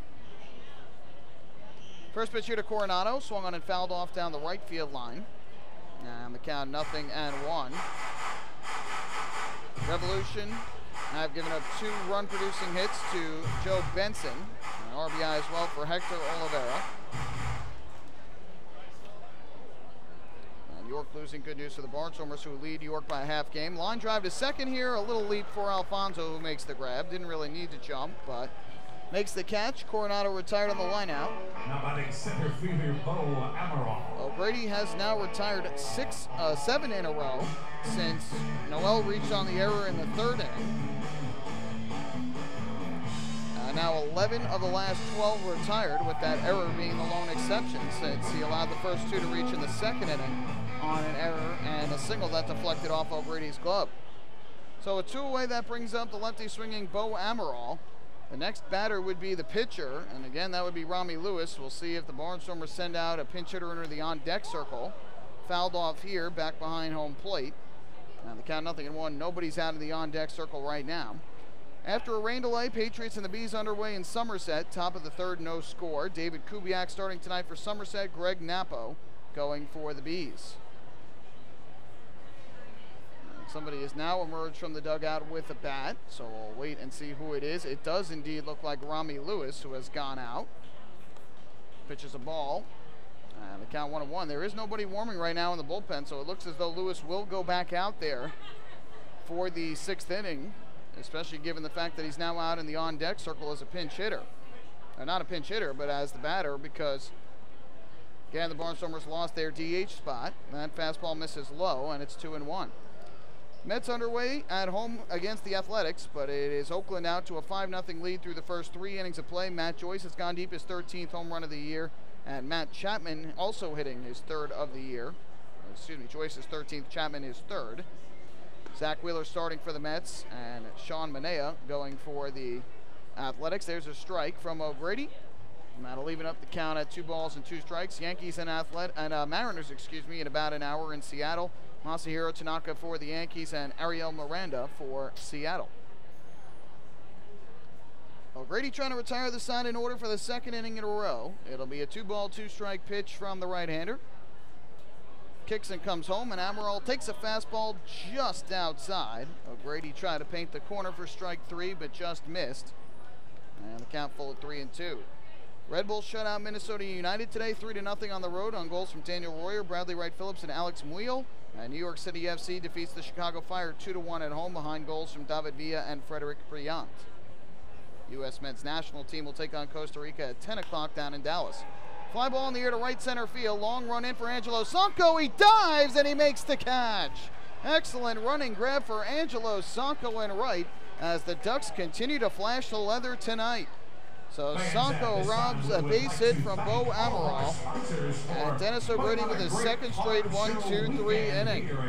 To the 6th we go here at Clipper Magazine Stadium. The Ducks continuing to shut out the Barnstormers 4-0. Hey fans, this is catcher Alex Berg, and you're listening to Ducks Baseball on the Long Island Ducks Broadcast Network. Going way back is Joe Holden, and he is looking up, and that one is headed to field 5 at Robert Moses. The waves are gnarly, and the Ducks have tied it at 1. That was another home run for the Ducks. And Duck fans, what's more fun than a home run that helps the Ducks win a game? How about a homer that helps the community win? Chappie's Funeral Home and the Long Island Ducks have once again teamed up for the Chappie's Home Run Challenge. If the Ducks hit 100 homers this season, Chappie's Funeral Home will donate $5,000 to the Quacker Jack Foundation. So every time a Ducks hitter goes deep this season, watch for the Chappie's Challenge home run count on the scoreboard. And if we reach 100, we're all a winner. Chappie's Funeral Home, where caring for others is a family tradition. Can't get enough of the Long Island Island Ducks? Well, now you can get even more inside info on your favorite hometown team through Facebook and Twitter. The Ducks are constantly updating fans through social media with scores, transactions, ballpark promotions, and much more. You can even win great prizes. All you'll need to do is make a free account on Facebook and Twitter, and then visit us at facebook.com/LIDucks and twitter.com/LIDucks. Think you're Long Island's biggest Ducks fan? Get connected now.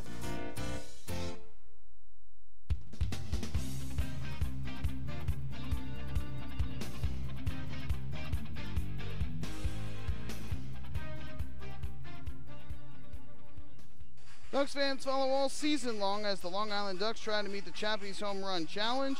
If the Ducks hit 100 home runs, then Chappie's Funeral Homes will donate $5,000 to the Quacker Jack Foundation.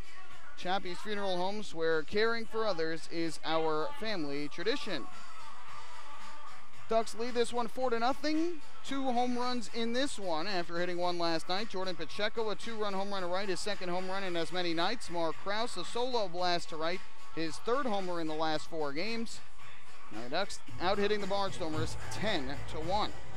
Meanwhile, Rami Lewis will head back to the mound here for his 6th inning of work. Dennis O'Grady, 5 scoreless innings thus far from the right-hander for Long Island, and the first pitch misses low and inside to Dan Lyons for ball 1. Lewis, I believe, is up over 90 pitches. Don't have the exact pitch count yet. We will momentarily. In fact, that was his 92nd pitch thrown. Now this one taken inside again, 2-0 on Lyons. K.O. Downing has begun to get warm again. He was warming up in the 5th inning for the Barnstormers, but sat down. And I think now Lewis will try and complete this 6th inning. Lyons takes a strike on the outside corner, 2-1. The pitcher spot, that's the number 2 spot in the order, will begin the bottom of the 6th. So I'm sure Ross Peoples hoping that Lewis can finish this inning, and then I would think would bring up a pinch hitter as Lyons smacks a base hit into left field. Dan Lyons with his 2nd hit of the ball game. Make it now 6 straight innings in which the leadoff man has gotten on for the Ducks. A single by Cleary Jr. in the 1st, a single by Alex Berg in the 2nd, a double by Angelo Sanco in the 3rd, a single by Cleary Jr. in the 4th, a solo homer from Krause in the 5th, and now a base hit for Lyons here in the 6th.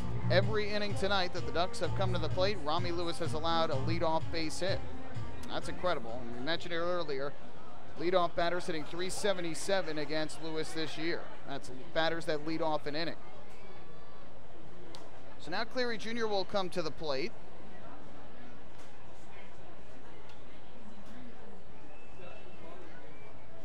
Switch hitter batting from the right side. Breaking ball misses high and outside, and that is ball 1.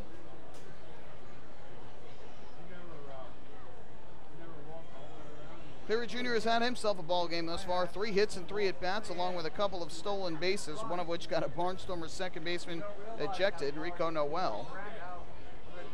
Lewis steps off the rubber and wants to go through the signs once again.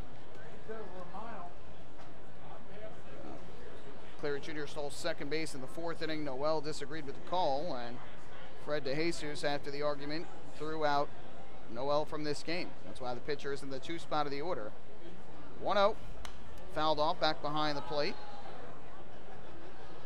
And that will even up the count at 1-1 on Cleary Jr. And the ejection wasn't necessarily the sole reason why. It was more that Josh Bell, the DH, got moved into the infield. He is playing third base. Weber went to second, and so the second base spot of the order, that was Noel's spot, had to be filled by the pitcher since Lancaster lost its DH.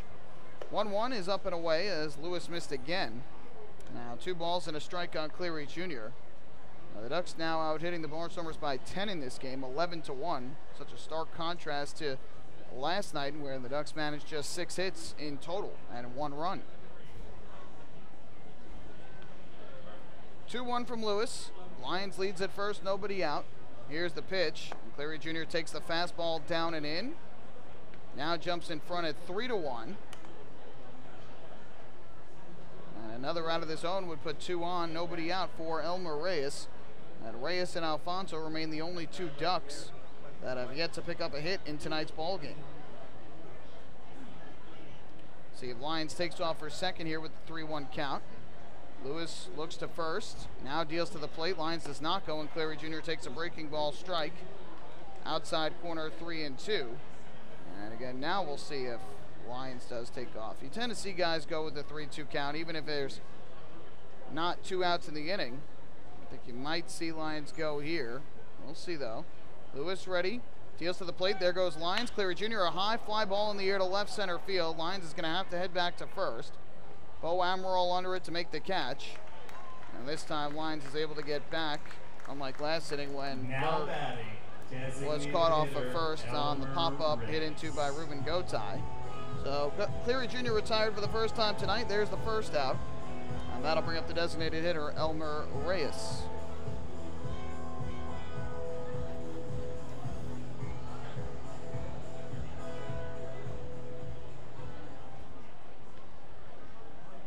Reyes bats from the right side, designated hitter, and number 2 spot in the order. Lyons takes his lead, and Lewis's first pitch. Reyes is swinging a fister out in the air to shallow center. Moving in is Bo Amaral, there to make the catch. Reyes retired on 1 pitch, and there's the second out. Reyes now 0 for 4 in the game. After going 1 for 4 at the plate last night, Reyes tonight has struck out, lined out, and popped out twice. So a 2-way, that'll leave it up to Angelo Sanco.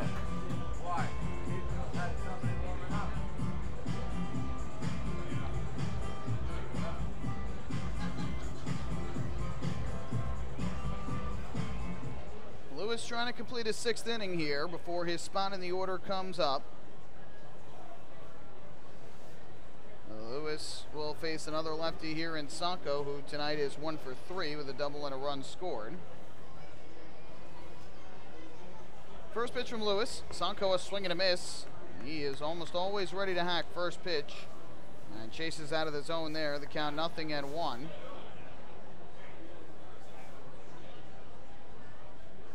Sanco popped out to center in the first, doubled and scored in the third, struck out swinging in the fourth.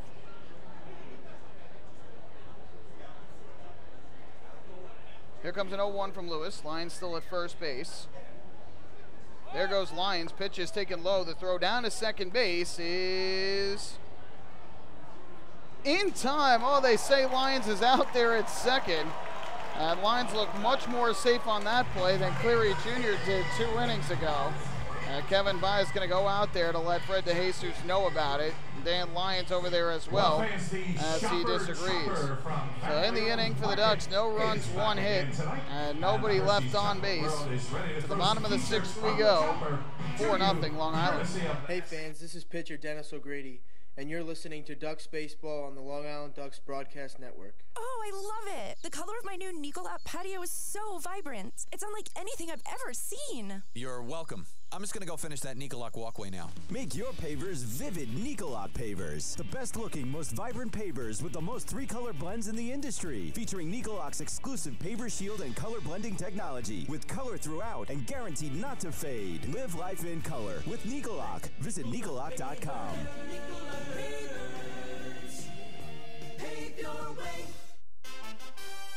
Have your birthday at the ballpark this season and celebrate with the Flock. Kona Ice birthday party packages with the Long Island Ducks are now available. Each package includes 10 box seats, a commemorative birthday t-shirt and autographed baseball, a pizza and Kona Ice party in the Hebrew National Picnic area, and so much more. Best of all, the birthday child will stand on the dugout while the entire crowd sings happy birthday. Reserve your party today by calling the group sales department at 631-940-3825. Kona Ice birthday parties with the Long Island Ducks, a once-in-a-lifetime experience.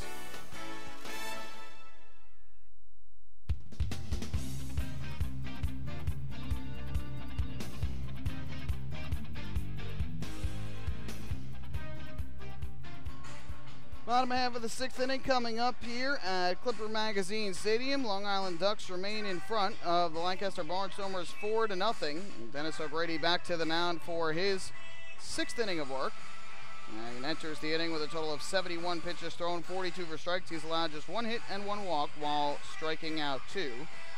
By the way, if you're scoring at home, 2-6 on the caught ceiling. Lyons was thrown out at second base on, trying to steal second with Angelo Sanco at the plate in the top half of the inning.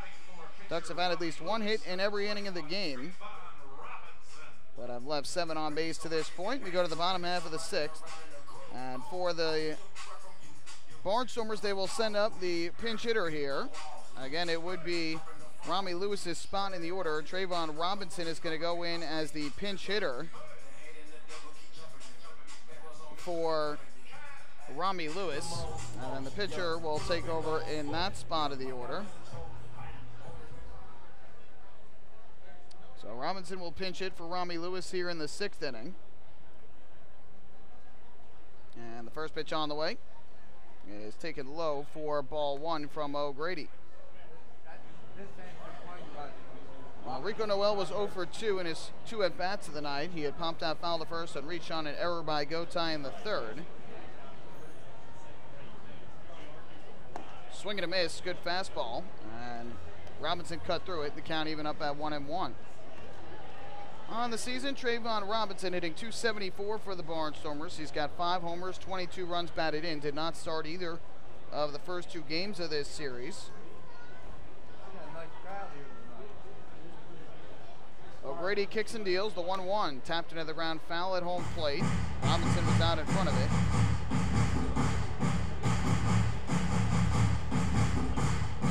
So the count goes to 1-2.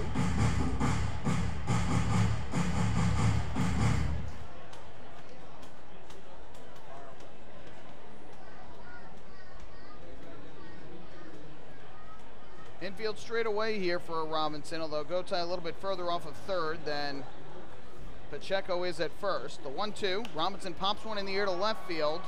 Mark Krause can't see it. Going out is the shortstop Lyons, and it's off his glove and lands in left. So Robinson is going to be safe at first. We'll see how it is scored. But Robinson on to begin the inning, and again, what should have been an out results in a base runner. Mark Krause, the left fielder, could not see that off the bat. The sky is kind of that in-between color, in between daylight and darkness. The Lions had to go out to try and help Krause out. And Lions got to the spot, but the ball went off his glove. As he went to catch it, fell into the field of play. And so Robinson is safe. They're going to rule an error, the 3rd error of the ball game against Long Island. Now here's Steve Clevenger, the first baseman for the left side, who takes the first pitch for a strike on the inside corner, 0-1. So Lions with the error, his 11th of the year. He is now tied with Alfonso for the team lead in that category. Clevenger tonight has walked and popped out to left in his 2 at-bats. And Clevenger takes a fastball outside corner for a strike. Quickly, 0-2 the count.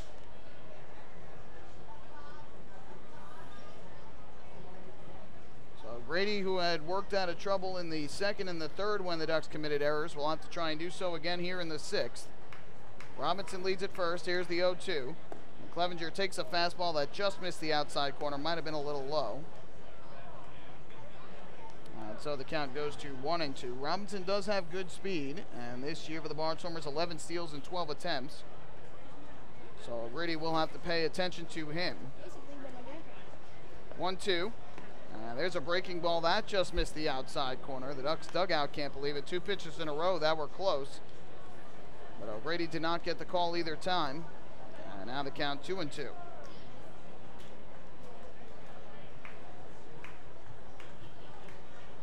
O'Grady gets the sign and comes set. Here's the pitch. Clevenger a smash to short. Lyons is there. Steps on second. Throws to first in plenty of time. Who needs a strikeout when you can get 2, right? 6-3 double play and 2 away here in the 6th. Last fielder, Sean Halton.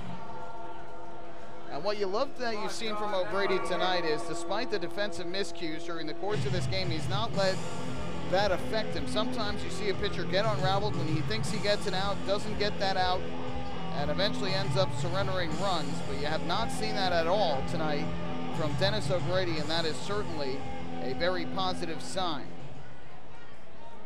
So, with 2 away and the base is empty, here comes the left fielder Sean Halton. First pitch, and a big breaking ball taken on the inside corner for strike 1. Halton has gone 0 for 2 thus far. A foul pop-up to first in the opening inning, a ground out to third in the 3rd inning.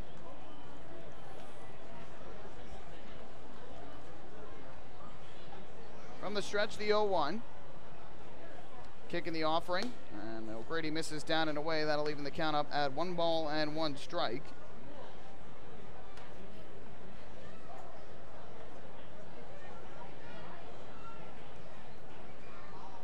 O'Grady looking to face a minimum 3 batters for the 3rd straight inning if he can get out Halton here. 1-1. Breaking ball hit high in the air to left, fairly well. Back goes Mark Krause into the left field corner. And in front of the warning track and left, he can't see it, it falls again. And at second base is going to be Halton. For the 2nd time this inning, Mark Krause loses a fly ball out in left field. Kevin Baez cannot believe it. Cole Garner. Now Baez is going to go out to have a conversation with O'Grady just to try and settle him down. That's definitely going to be a base hit. Krause was nowhere near it. He went all the way back into the left field corner, and the ball landed about 30 feet in front of him and to his left, our right as we view it from behind home plate. So Halton is going to pick up the lucky double there, his 20th of the year. And again, O'Grady has to try and find a way to bail out his defense. It's that tough part of night where sometimes you can't see the fly ball, and Mark Krause this year has played a lot more first base than he has left field. 51 starts at first base this year, and in left field this is his 16th start. But he does have that ability to play the outfield. In fact, he has told Kevin Baez a lot that he'll play sometimes more outfield than he will first base. And has looked like a pretty steady player out there. We really have never seen him out of place up until this point, and it's not so much that he's out of place, it's just tough conditions where sometimes you lose the ball in the sky. And Krause has had that happen twice in this inning, both leading to base runners getting on. Here's Cole Garner, who's gone 0 for 2 to this point. First pitch from O'Grady, and he misses down and away. And the biggest thing it does, at least unless runs score, is it forces O'Grady to throw more pitches. He's now up to 85 in the game. Look out, 1-0 here on Garner, who reached on an error in the 2nd inning and then grounded out to 3rd in the 4th. And it's funny because the Ducks have made some great plays tonight, but they've also had some defensive miscues. 1-0. Garner a line drive to right, racing back. The right fielder, Sanko, watches it go off the base of the wall. Scoring from second is Halton. A 2-out RBI single by Cole Garner. The Barnstormers break the shutout bid, and they now trail 4-1. So the missed fly ball in right by Mark Krause leads to a run, and unfortunately for O'Grady, it's an earned run. Now it is a 4-1 game. And that'll bring Josh Bell to the plate. And with that, the Ducks bullpen is going to start to get to work. It looks like Rob Rogers, the man, starting to get loose. And again, you can't let those defensive miscues get to you. O'Grady has done a good job of preventing that to this point. But now back-to-back hits with 2 outs. The drop fly ball, now the RBI single from Garner. And here is Josh Bell, who is 1 for 2. First pitch to him is swung on and hit on the ground to second. Alfonso gobbles it up. He lobs it over to first in time for the out, and that'll end the inning. So O'Grady avoids any further trouble. But in the inning, a lucky run for the Barnstormers. They get a run on 2 hits, one of which was a fly ball lost in the sky by Mark Krause. 1 error, which also was a fly ball lost.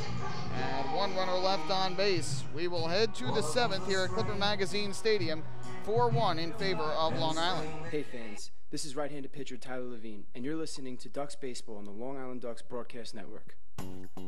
M&V Limousines is the official bus company of the Long Island Ducks. Family owned and operated, they've been in the business for over 24 years. M&V Limousines offers coach buses with Wi-Fi and restrooms, party buses, exotic limousines, and also recently acquired Hampton Luxury Liner with regular service from New York City to the Hamptons. They also offer a variety of vineyard tour options. Whether you're looking for transportation for weddings, proms, corporate outings, or long-distance trips, they've got the right vehicle for you. Visit their showroom in Comac or check them out online at mvlimo.com. M&V Limousines and Hampton Luxury Liner, the official bus company of the Long Island Ducks.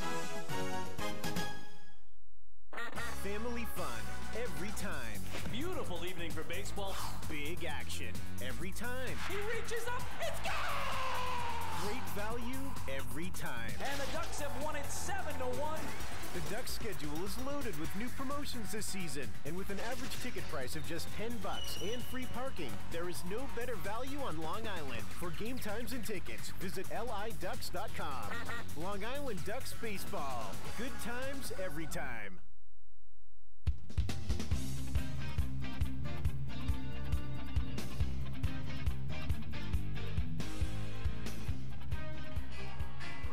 This game goes to the 7th inning here at Clipper Magazine Stadium. Long Island Ducks leading the Barnstormers 4-1 the score now after the Barnstormers scratch out a run thanks to the fly ball in left field off the bat of Sean Halton that was lost in the sky by Mark Krause, allowed him to reach with 2 outs. Cole Garner followed with an RBI single off the base of the wall and right. So that makes this a 4-1 game. Barnstormers have brought in Keohi Downing, who takes over on the hill. The right-hander takes over for Rami Lewis, and we'll get you his final line, Lewis's line, as soon as we can. Downing takes over on the mound, and he will be facing the 3, 4, and 5 hitters for the Ducks, Sanko, Pacheco, and Krause.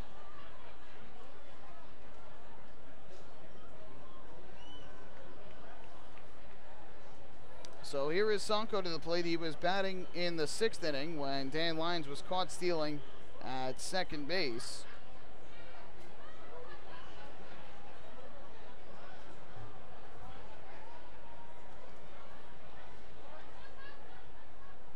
First pitch on the way. Sanko takes a fastball up high from Downing. Goes off the glove of the catcher. And it's 1-0. Sanko tonight, as we had mentioned last inning, 1 for 3 on the evening with a double, a run scored. We've got Pacheco up on the scoreboard in left field, but it is indeed Angelo Sanko. 1-0. A half swing by Sanko on the pitch high and inside. Fred DeJesus says he went around. That certainly seemed to be the case. And it's 1-1. 6 innings tonight for Lewis. He allowed 11 more hits and now has given up a total of 122 hits this season, which is definitely way too much for under 100 innings of work. Are we here? Here's the 1-1. Sanko a half swing again at a pitch down and in. They appeal, and again Fred DeJesus says that he went around. And so the count 1-2. 4 runs all earned given up by Lewis. He walked 3, struck out 3, gave up 2 home runs. The solo homer to Krause and the 2-run homer to Pacheco. And Lewis in line for the defeat, which would drop his record to 5-7 unless the Barnstormers can rally. 1-2 the count. Downing comes set. Kicks and fires home, and Sanko takes a fastball outside. Just missed the corner, and that'll even things up at 2-2. For Keohi Downing, this is his 34th appearance of the year. Comes in with a 2-0 record and a 2.80 ERA.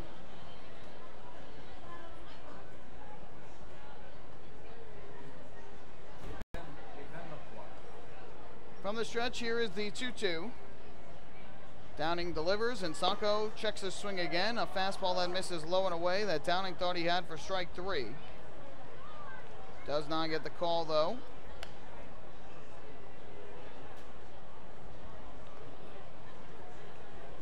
So the count goes full at 3-2 as Sanko tries to keep this streak of leadoff hitters getting on base. Each of the first 6 leadoff hitters for the Ducks have gotten on base, but it won't happen here as Sanko swings and misses for strike 3. Second time Sanko has struck out tonight. First strikeout for Downing. And 1 away here in the 7th. Alrighty then. Looks like O'Grady is probably done after 6 innings of 1-run ball tonight. Jake Dunning appears to be warming in the bullpen down the left field line for Long Island. O'Grady was a caught fly ball away from 6 scoreless innings tonight. Might have to settle for 6 innings of 1-run ball, which is still a quality start. Here's Jordan Pacheco from the right side. First pitch to him. And he takes a fastball low and away for ball 1. Downing on the season, 35 1/3 innings, has given up 25 hits, 12 runs, 11 of them earned. He has walked 22 and struck out 34. He would like to get the walks down, but opponents hitting just 197 against him this year. Here comes the 1-0. And Pacheco is swinging a foul ball to the top of the screen behind home plate. Comes back down to the field. And that'll even up the count at 1-1.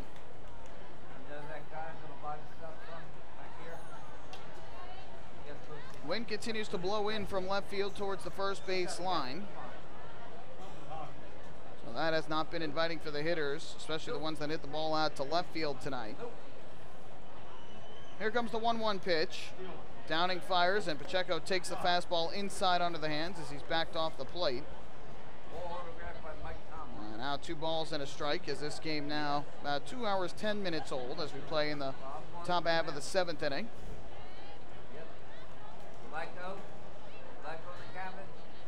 Infield straight away as Pacheco waves the bat. 2-1 on the way. Pacheco a fly ball in the air back behind the plate, foul. And that'll even things up at 2-2. Pacheco tonight walked in the first, hit the 2-run home run to right in the third, and popped out to center in the fourth. Last night, 3 hits, 2 singles, and a home run. His second 3-hit game of the year. And continues to hit the ball well of late for Long Island. And it's certainly catching the eye of Kevin Baez. 2-2 from Downing. And Pacheco was swinging a miss here, though, for strike 3 as he chased down and away. Back-to-back strikeouts for Downing out of the bullpen. 2 away here in the top of the 7th inning. And that will bring up the left fielder, Mark Krause. Yeah, the Ducks have had at least 1 hit in every inning of this game, 11 total. But the first 2 batters of this inning have been retired. And that is going to bring Mark Krause, the lefty swinging left fielder, to the plate, who has had a couple of extra base hits tonight. So it's almost an even trade for Krause with the solo home run that he hit in the 5th to give the Ducks a run, but the missed fly ball in left that gave up a run in the 6th. First pitch here catches the inside corner for a strike on a slider from Downing. Aside from the home run, Krause doubled down the left field line in the 3rd inning, and he bounced to first base in the opening inning. Dunning continues to warm for Long Island. Appears like he will come on to pitch in the 7th.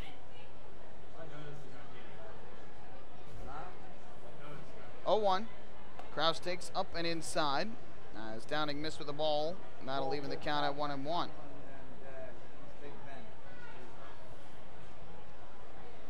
Krause gets on. Alex Berg will be next. Middle game of this 3-game series. Ducks hoping to set up a rubber game tomorrow afternoon at 2 o'clock. 1-1. Krause takes a fastball strike over the outside corner.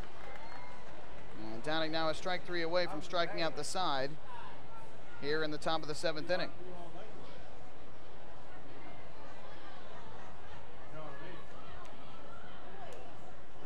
First baseman hugging the line, that's Clevenger. Bell well off the bag at 3rd. Here's the 1-2. Krause swinging a drive down the left field line, slicing foul out of play up towards the carousel. That keeps the count right here at 1 ball and 2 strikes.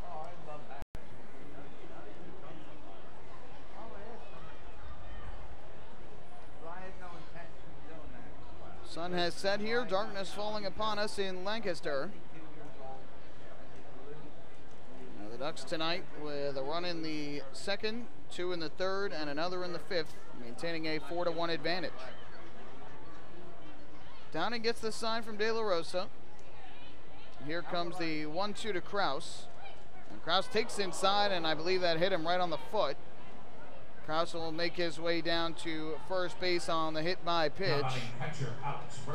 4th time this year he's been hit by a pitch. Ducks get a 2-out base runner, and now have had at least 1 on base in every inning. And that will bring Alex Berg up to home plate.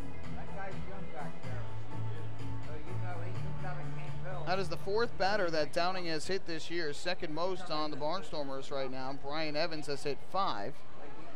He is starting pitcher. So a 2-out base runner is Krause on for the 3rd straight time. Here is Alex Berg, who has been on twice tonight. First pitch to him. He swings and fouls it straight back. Good cut. Just missed it. And the count 0-1. Berg reached on an infield single and scored in the 2nd inning. Struck out swinging in the 3rd and drew a walk in the 5th. but was retired on the double play.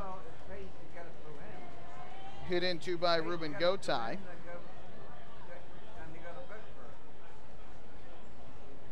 Kraus takes his lead, not a big one. And the 0-1. Berg takes down in the dirt. Excellent block at home plate by De La Rosa. And that will even up the count at 1 ball and 1 strike.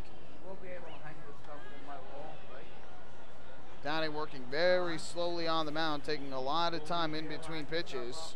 Whether or not there's been a runner on base. It looks as though Jake Dunning is ready to come into the game down the right field line for Long Island. 1-1 pitch on the way. Swing and a miss. Big fastball from Downing. Berg took a good cut at it, but was late. And again, Downing is strike 3 away from striking out the side here in the 7th.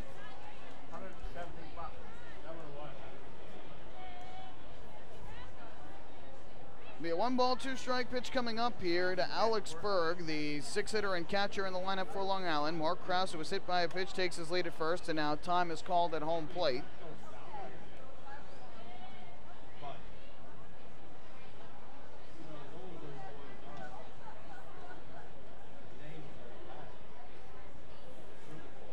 Ready to go again is Downing. Here's the pitch, and Berg a chase on a pitch down and in for strike 3. Ball got away from the catcher De La Rosa.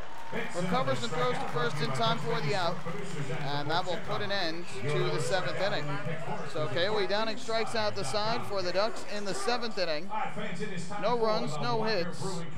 A hit by pitch and a runner left on base. Time to stretch here at Clipper Magazine Stadium. The Ducks leading the Barnstormers 4-1. Hey fans, this is pitcher Rob Rogers, and you're listening to Ducks Baseball on the Long Island Ducks Broadcast Network.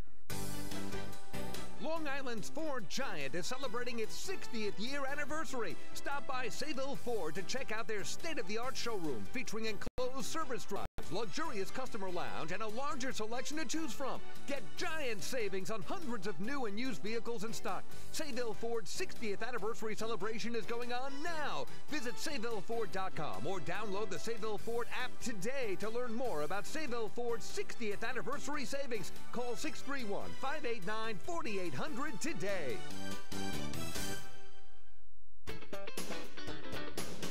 Baseball fans, the Long Island Ducks mobile app has officially arrived. Powered by Clear Vision Apps, it's your one-stop shop for all things Ducks baseball. Buy tickets straight from your mobile device. Receive game status updates with push notifications. Check out up-to-the-minute news and scores and interact with the Ducks on social media. Best of all, it's free.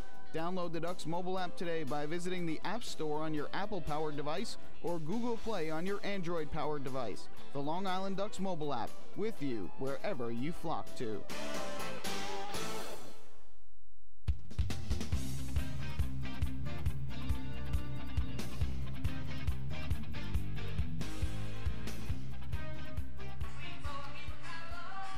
Bottom of the 7th inning coming up here at Clipper Magazine Stadium. The Long Island Ducks leading the Lancaster Barnstormers 4-1. The night is done for Dennis O'Grady, as Jake Dunning, one of the newcomers to the Ducks, will make his 2nd appearance in a Long Island uniform. He takes over on the mound after Dennis O'Grady turns in his 2nd straight quality start.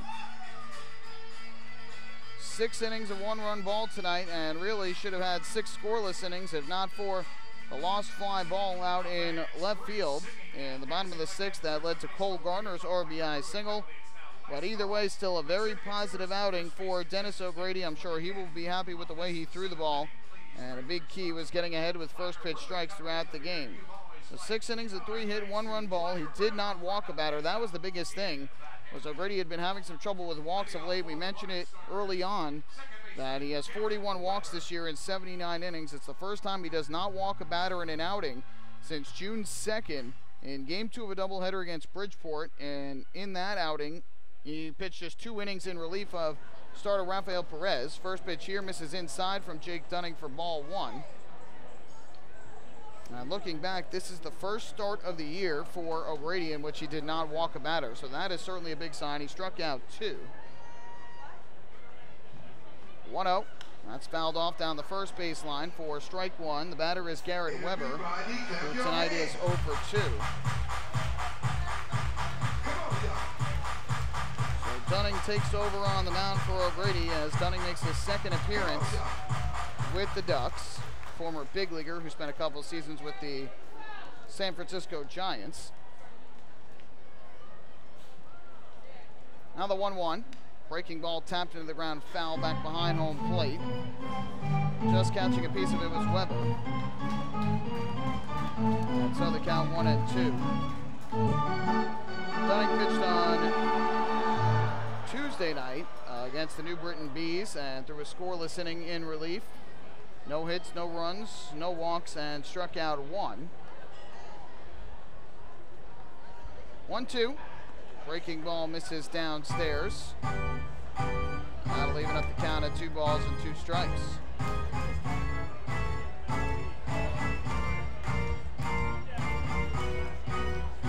Weber followed by De La Rosa and Coronado. 3 righties due up to begin the bottom of the 7th for the Barnstormers. 2-2. Breaking ball on the outside corner, strike 3 called. Weber did not agree, but Jake Dunning picks up the strikeout. Right-handers first of the game and the third for Ducks pitching, 1 away. And that will bring up the catcher, Anderson De La Rosa.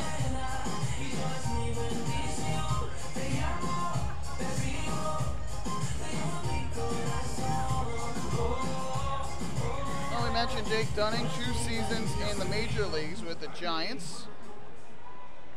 2013-2014, he was with San Francisco. I'll get you his big league numbers here in a moment. First pitch on the way, slashed foul, first base side, past the Barnstormer dugout. 0-1 the count on De La Rosa, who's over 2. He has popped out to second and grounded out to third. Dunning pitched 30 games in the big leagues with the Giants. 0-2 record, had a 2.77 ERA. Allowing just 8 runs, all of them earned in 26 innings of work.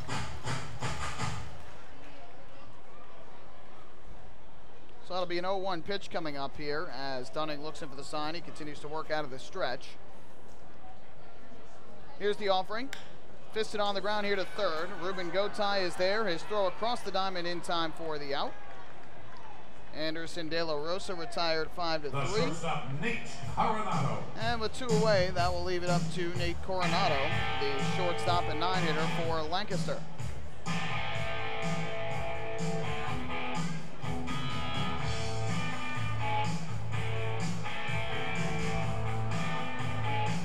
Dunning began the season this year in the White Sox organization. He split time at AA Birmingham, AAA Charlotte. Birmingham in the Southern League, Charlotte in the International League. First pitch here, Coronado swings and misses, chasing down and away, and the count 0-1. He struggled earlier this year, did Dunning. He was 2-1, had an 8.39 ERA, 14 games, one of which was a start, and he did pick up 1 save. Struck out 23 batters, though, in 24 2/3 innings. He's been a big strikeout guy in his career, but he gets a ground ball to short here. Lions Fields throws to first in time, and an easy 1-2-3 inning for Jake Dunning, who strikes out 1 and gets a pair of groundouts. So the Barnstormers go in order in the 7th. That means we go to the 8th, 4-1 in favor of the Long Island Ducks. Hey fans, this is pitcher Patrick Kreider, and you're listening to Ducks Baseball on the Long Island Ducks Broadcast Network. PSEG Long Island is making things work for you with over 10 energy efficiency programs that can help you save on your monthly electric bill. From our free online energy analyzer and in-home energy assessments to rebates on energy-efficient air conditioning, even discounts on LED light bulbs. Helping you save on electricity is our job. What to do with your savings? Flight 85 now boarding for the magic of Orlando. Is entirely up to you. Visit psegly.com/save money. Just one more way PSEG Long Island is making things work for you. Take your group out to the ball game this season and enjoy all the fun of Ducks baseball at discounted prices with the picnic area, luxury suites, the Smokin' Owls party deck, and so much more. Bringing your group to the game will be an unforgettable experience. The Ducks even offer opportunities to sing the national anthem, serve as the Ridgewood Savings Bank color guard, be the Nicolak Dream Team, put on a pregame performance, or shag fly balls during Ducks batting practice. To book your outing today, call 631-940-3825 and ask for the group sales department. Long Island Ducks Baseball. Good times every time.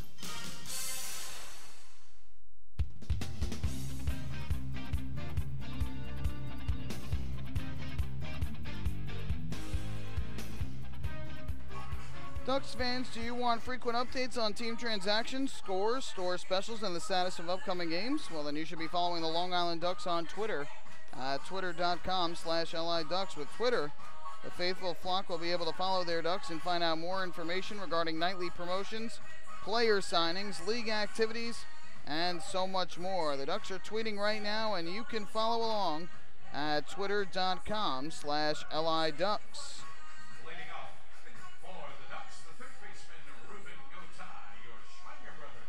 KOE Downing, who struck out the side in a scoreless 7th inning, is going to stay in for the 8th.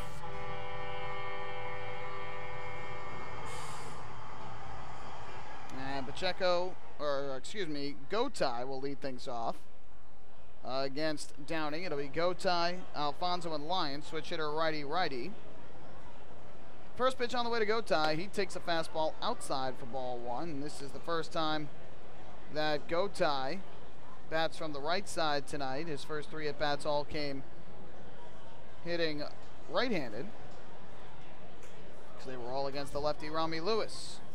Here he takes a strike. That's on the outside corner, 1-1. Gotai single to right, back in the 2nd, drew a walk in the 3rd, but popped out into a double play in the 5th inning with Berg taking off from 1st, had a little flare to 2nd, and Berg had no chance of getting back in time. 1-1. That fastball misses downstairs. 2-1 now on the former big leaguer Ruben Gotai. I mentioned it earlier, 17 straight games now Ruben Gotai has reached base safely, and it's the longest on-base streak by a Duck. Did not play last night, but during the streak, Gotai hitting .296 coming in. 3 doubles, 2 homers, 8 RBIs, 10 runs, and 11 walks.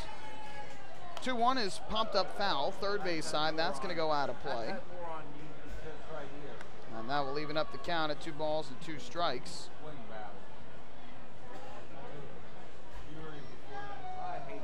That's one thing that Gotai does well, is he works the count, draws walks more than it's just about getting hits. So you can't just look at his average, you have to look at his on-base percentage.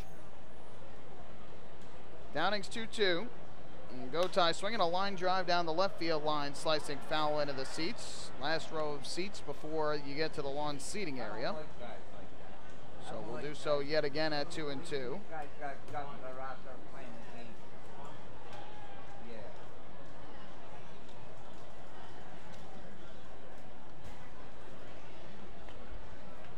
So we'll have another 2-2 pitch here from KOE Downing, who hit Mark Krause with a pitch with 2 outs in the 7th, but aside from that, looked impressive. Another 2-2. Gotai swings and misses at the fastball downstairs, strike 3. Make it 4 strikeouts now for Downing. The Ducks have not been able to figure out the Barnstormer reliever yet. 1 away. And up to the plate will step the second baseman, Giovanni Alfonso. Section 22, Sonic coupons coming your way. Well, here's Alfonso, who has been having a tough start to this series. He's over his first 7. He's robbed twice of hits yesterday on a bullet line drive to first with the bases loaded in the 2nd, and then a liner to right, I believe in the 4th inning, that was caught on a slide by Cole Garner. First pitch here. Takes on the outside corner for strike 1. Tonight he's 0 for 3 with a foul pop-up, a fly out, and a ground out. The fly out, which came in the 3rd inning, was scalded to left center, but somehow the wind knocked it down and kept it enough towards center for Bo Amaral to make the catch. 0-1. And Alfonso a weak swing there as he chased a breaking ball down in the zone. And now he's behind at 0-2.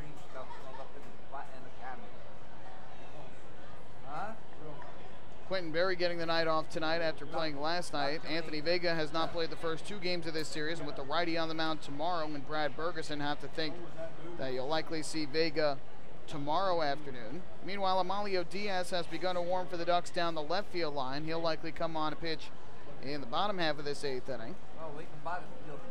0-2 from Downing. And Alfonso hits a little dribbler, third base side of home plate. De La Rosa field spins, throws to first. It was offline, but good footwork from Clevenger as he got his right foot down on the bag. And Alfonso retired on the 2-3 putout. Nice play by De La Rosa. And there are 2 away. So Alfonso is retired, and with 2 down, that is going to leave it up to the shortstop, Dan Lyons. Fonzo 0 for 4 for the second straight night, but has run into some good defense.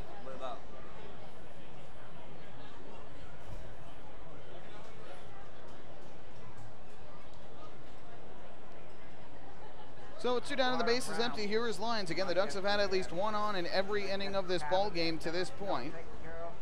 Downing set, first pitch. The Lions hits a ground ball towards the middle. Garrett Weber, the second baseman, though, is there. His throw to first, a little offline, but again, Clevenger keeps his foot on the bag, and that retires the side. So for the first time tonight, the Ducks are retired in order. A strikeout and 2 groundouts, 2 scoreless innings from KOE Downing. To the bottom of the 8th we go. Ducks still in front by 3. Hey fans, this is pitcher Zach Treese, and you're listening to Ducks Baseball on the Long Island Ducks Broadcast Network. Hey Ducks fans, the official hotel of the Long Island Ducks is the Radisson Hotel Hauppauge, Long Island. It's centrally located on the north shore of Long Island and offers a home away from home for both business and leisure guests. The Radisson Hotel Hauppauge, Long Island features an indoor pool, 24-hour business center, a fitness center, and complimentary Wi-Fi in all guest rooms. Enjoy the contemporary American cuisine at the Fountain Grill restaurant or grab a quick bite to eat at Cafe Pronto. And best of all, it's only minutes away from Bethpage Ballpark. The Radisson Hotel Hauppauge, Long Island, the official hotel of the Long Island Ducks. Call 631-231-1100 today. That's 631-231-1100. Bethpage Ballpark is a great place to watch a ball game, so why not do so from some of the best seats in the house? The Ducks are proud to present the brand new Long Island Ducks Beer Garden. Open for all fans on nights when the Smokin' Owls party deck has not been reserved, the Beer Garden will feature a variety of frosty draft and bottled brews, as well as several food choices. The area has been decked out with bar rail seating and Ducks branded furniture to provide a comfortable atmosphere for everyone. Be sure to stop by and check out the brand new Long Island Ducks Beer Garden on your next visit to the ballpark.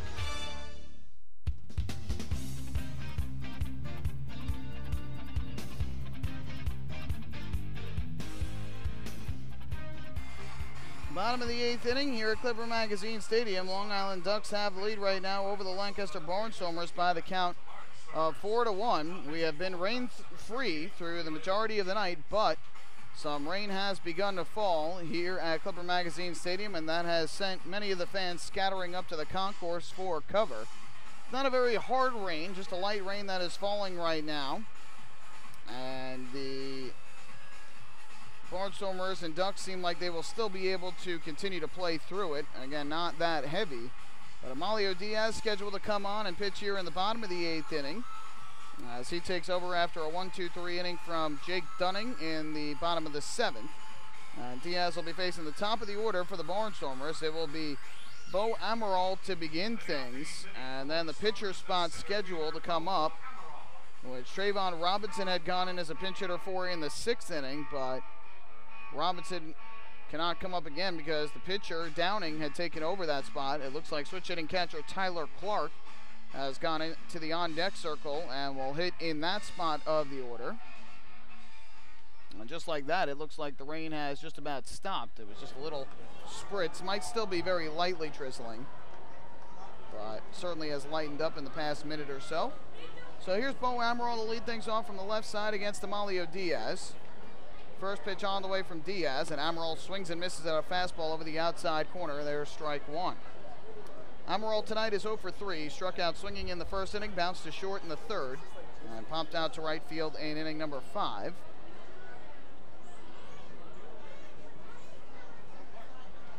Diaz gets the sign and comes set.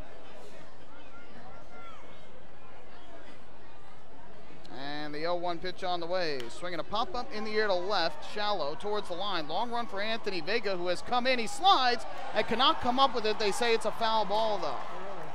Fred DeJesus said foul ball. Good effort by Anthony Vega. I just noticed that Vega had gone in there as a defensive replacement. They did not make us aware here in the press box.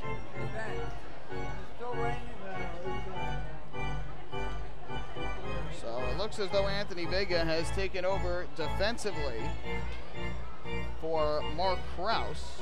Trying to look to see if I see Krause anywhere out in the field. I do not.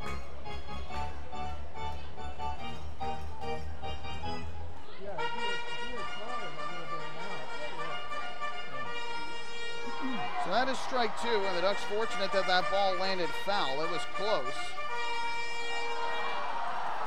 It just went foul. So the count 0-2 here on Bo Amaral, the leadoff hitter. Diaz comes set on the hill. 0-2 pitch on the way. Kicks and fires. And this swung on and foul tipped into the glove of Alex Berg for strike three. So there is the first out. As Diaz picks up the strikeout, fourth strikeout for Ducks pitching, and one away.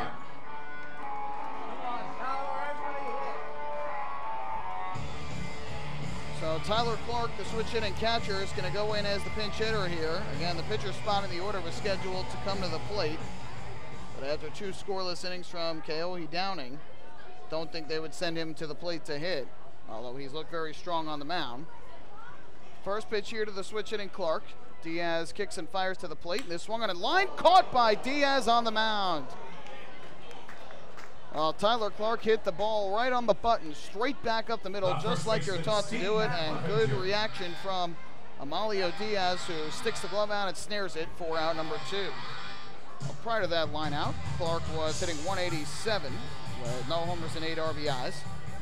And as Clevenger comes to the plate, here are the numbers on Amalio Diaz this year. 33 games, he is 2-2, a 1.91 ERA. 3 saves on the year. He's given up 25 hits in 33 innings, 8 runs, 7 of them earned. He has walked 15 and struck out 34. First pitch to Steve Clevenger is a fastball at the knees for strike one. Clevenger tonight is 0 for 2 with a walk. He drew that walk back in the first inning against Dennis O'Grady, then popped to left in the third and grounded into the 6-3 double play in the sixth. 0-1 from Diaz. Clevenger takes another fastball. This one just missed, though. That'll even up the count at 1-1.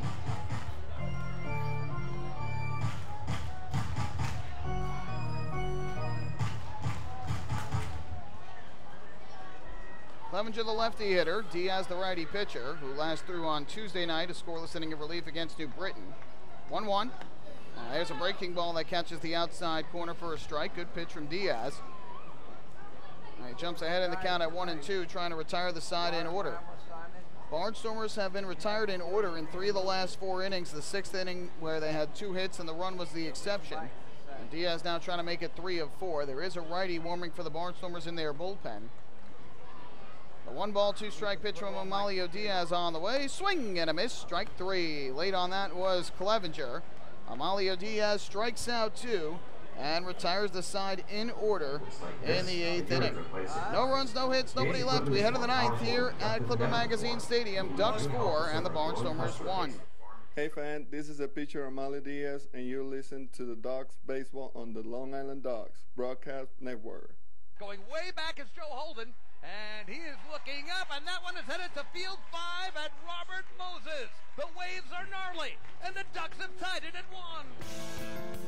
That was another home run for the Ducks. And Duck fans, what's more fun than a home run that helps the Ducks win a game? How about a homer that helps the community win? Chappie's Funeral Home and the Long Island Ducks have once again teamed up for the Chappie's Home Run Challenge. If the Ducks hit 100 homers this season, Chappie's Funeral Home will donate $5,000 to the Quackerjack Foundation. So every time a Ducks hitter goes deep this season, watch for the Chappie's Challenge home run count on the scoreboard. And if we reach 100, we're all a winner. Chappie's Funeral Home, where caring for others is a family tradition.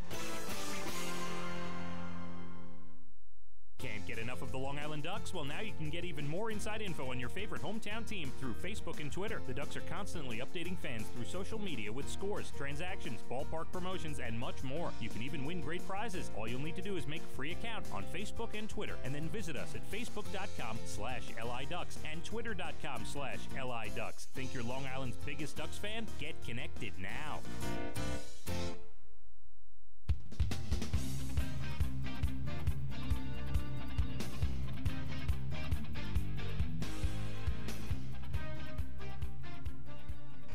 To the 9th inning we go here at Clipper Magazine Stadium. Long Island Ducks lead the Lancaster Barnstormers 4-1. Michael Pollack here with you, bringing you all the action. After 2 scoreless innings from Keohi Downing, who struck out 4, Kevin Munson is going to take over. And Munson will face the top of the order, Cleary Jr., Reyes, and Sanko. who will come up to the plate for Long Island. Meanwhile, we want to remind fans that the Ducks return home on Tuesday when they will open up a 3-game series against the Sugarland Skeeters. Tuesday night, 6:35 start time. Following the game, post-game fireworks spectacular courtesy of our friends at Brookhaven Memorial Hospital Medical Center. And then on Wednesday, it's the camp day, so a matinee day, 11:05 a.m. first pitch time to begin. And then Thursday, we mentioned this on the pregame show, the first 1,500 fans in attendance are going to take home a Ducks poster courtesy of Montauk Brewing Company. And the poster designed by Ducks outfielder Delta Cleary Jr. You can head right now to liducks.com, check out the Ducks poster story on the homepage. As that previews the game and previews the poster giveaway, you could get a quick little sneak peek of what the poster looks like. And hear an audio interview I conducted with Delta Cleary Jr. earlier today that we played on the pregame show, in which he talks about his love for graphic design, why he wanted to take part in learning about graphic design, as he takes upstairs from Kevin Munson, the new pitcher for ball 1, and hear about what helped him decide on how to create the poster that the Ducks will be giving away. Pretty awesome giveaway, a great collectible for any Ducks fan. Cleary Jr. here is swinging a foul tip back behind the plate. He was out in front of the pitch. That will even up the count at 1-1. Cleary Jr.'s also had a pretty good night at the plate. He's 3 for 4 with 3 singles. Base hits to center in the first and the fourth, sandwiched around a single to the left in the second inning. All of those hit, though, from the right side of the plate against the lefty Lewis. And he's also stolen 2 bases in the game, his 17th and 18th of the season, and now 21 attempts. Time called here.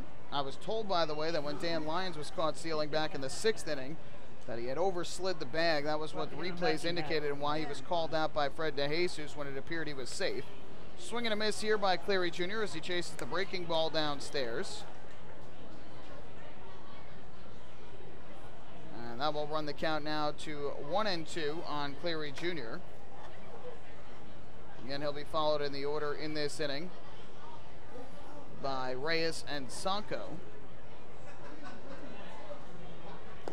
Cleary Jr. takes the breaking ball, just caught the outside corner, a called strike 3. That's another strikeout brought to you by Pennsylvania Sport Cleary Jr. did not agree. First strikeout for Munson. And the 8th for Barnstormer pitching tonight, 1 away. I mentioned this before. Downing goes 2 scoreless innings, did not allow a hit or a walk. He did hit a batter. That was Mark Krause in the 7th, and struck out 4. Here is Elmer Reyes to the plate from the right side. And the first pitch, Reyes takes a fastball strike over the outside corner, 0-1. For Munson this year, he has appeared in a total of 35 games for the Barnstormers coming in, 2-3, a 3.51 ERA, and he has 1 save on the season. 27 hits given up in 33 1/3 innings. He has allowed 13 runs, all of them earned, 17 walks to 42 strikeouts. He does strike out quite a bit, as does Downing, and combined they have struck out 5 in 2 1/3. Reyes awaits, and the 0-1 swung on and slashed foul, first base side. Reyes quickly behind 0-2. Again, he and Alfonso the only 2 Ducks who have yet to pick up a hit tonight or reach base. Reyes has struck out, lined out, and popped out twice. David Ortsman, the closer, meanwhile, has begun to get loose for the Ducks out in the bullpen down the left field line. If the score remains or it stays close, it appears as though Ortsman will be the man to come in and close this one out. 0-2, and Reyes takes down in the dirt, would not bite. And so the count now 1-2.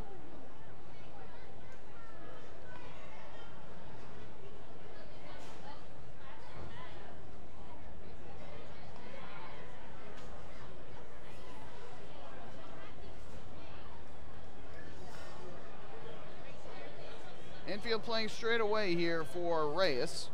He was 1 for 4 at the plate in last night's game with a single. The 1-2 pitch takes the breaking ball down and in. And now the count even up at 2-2. Daniel Mosca is the left-hander who we saw last night has begun to get loose for the Barnstormers in case they need him. Or maybe they will bring him in to face the lefty Sanko. Not sure. It looks like he is still just starting to get loose, so I'm not sure he would be ready. Munson's 1-2, or 2-2, excuse me, is popped foul. Back behind the plate. And that'll keep the count even.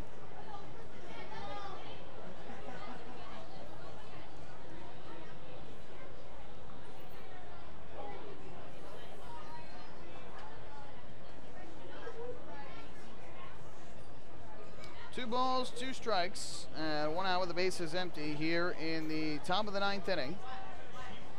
Munson gets the sign and comes set.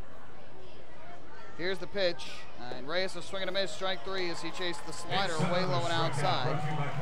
So there is strikeout number 9 for Barnstormer pitching. Back-to-back Ks to begin the 9th. 2 away, that will leave it up to Angelo Sanko. Now batting right fielder Angelo Sanko.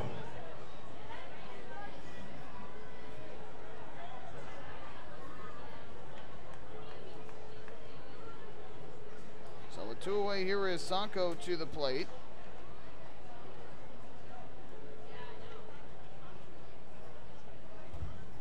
Sanko tonight is 1 for 4 with a double and a run scored. And the first pitch on the way, Sanko takes a fastball that misses the outside corner low for ball 1.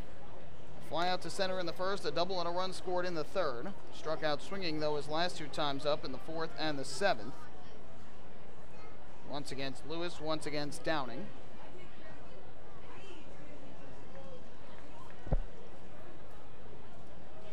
Here's the pitch, and Sanko smacks it foul to the third base side off the facing of the roof and back down into the seating bowl in front of us and to our left.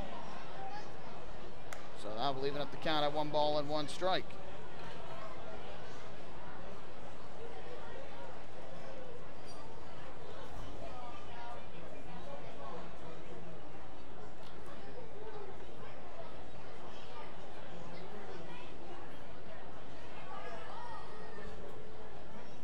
Defense slightly shifted here to the right side. The shortstop Coronado shaded up the middle, where the second baseman Weber is now moved to his left.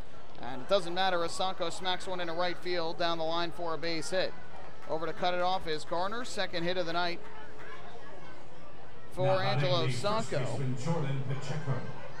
He reaches with 2 outs, and that'll bring Jordan Pacheco to the plate. First hit by the Ducks since the single by Dan Lyons that led off the 6th inning.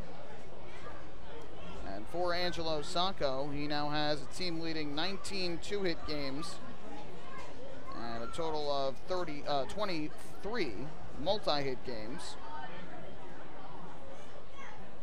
And both of those totals are the best among Ducks players. So runner at first with 2 down. Up to the plate will step Jordan Pacheco, who bats from the right side. Pacheco 1 for 3 on the night. First pitch from Munson. Pacheco takes the fastball inside. It missed for ball 1. Looking ahead to the bottom of the 9th for the Barnstormers, it'll be the middle of their order. Halton, Garner, and Bell, righty-righty switch hitter. And then you've got 3 righties due up after that. And again, David Ardsma, the right-hander, is getting loose for the Ducks down the left field line. 1-0 pitch on the way. Munson kicks and fires. Pacheco swings and fouls it over the screen back behind the plate. Karam's back down below. And that will even up the count and add 1-1. Pacheco walked in the first, hit an opposite field 2-run home run right in the third, his second home run of the series. He had a solo blast last night. Since then has popped to center, that ended the 4th, and struck out swinging in the 7th. Sanko with a lead to first to the edge of the cutout. 1-1. Pacheco smacks one to third off the glove of Bell and down the left field line. Scatters the Ducks relievers. Sanko around second heading for third base. And Pacheco's going to get into second safely with a double. Or excuse me, that was actually the runner at third base is Quentin Berry. He went in as the pinch runner for Angelo Sanko. Now batting the left fielder. Did not notice that Berry had gone in a pinch run. That was, I guess, to give the Ducks a little bit more speed on the bases. So I guess Quentin Berry will likely stay in the game and take over in right field for Sanko as he pinch runs here in the 9th.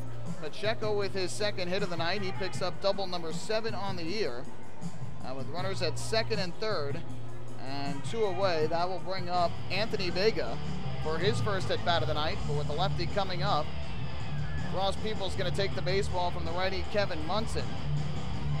And he is going to bring aboard a left-hander, Daniel Moscas, to take over on the mound. Pitching change here in the top of the 9th inning. The Ducks leading 4-1 and threatening for more as they're now out hitting the Barnstormers 13-3. Hey fans, this is pitching coach Billy Horn, and you're listening to Ducks Baseball on the Long Island Ducks Broadcast Network. PSEG Long Island is making things work for you with over 10 energy efficiency programs that can help you save on your monthly electric bill. From our free online energy analyzer and in-home energy assessments to rebates on energy efficient air conditioning, even discounts on LED light bulbs. Helping you save on electricity is our job. What to do with your savings? Flight 85 now boarding for the magic of Orlando. Is entirely up to you. Visit psegLINY.com/save money. Just one more way PSEG Long Island is making things work for you.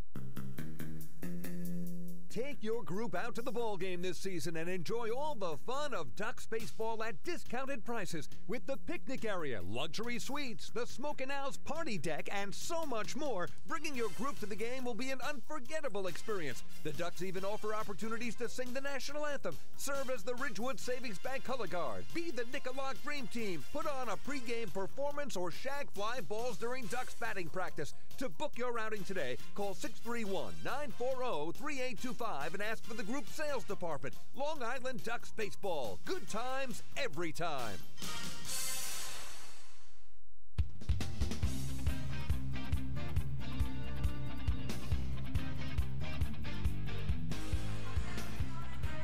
New pitcher is in for the Lancaster Barnstormers, as it is left-hander Daniel Moscas, who appeared in last night's game and threw a scoreless inning in the 7th. Walked 2, struck out 3. And he will take over here in the 9th inning with runners at 2nd and 3rd for Long Island, 2 men out. The lefty swinging Anthony Vega coming up to the plate. Ross Peoples wants to set up the lefty-lefty matchup, no surprise.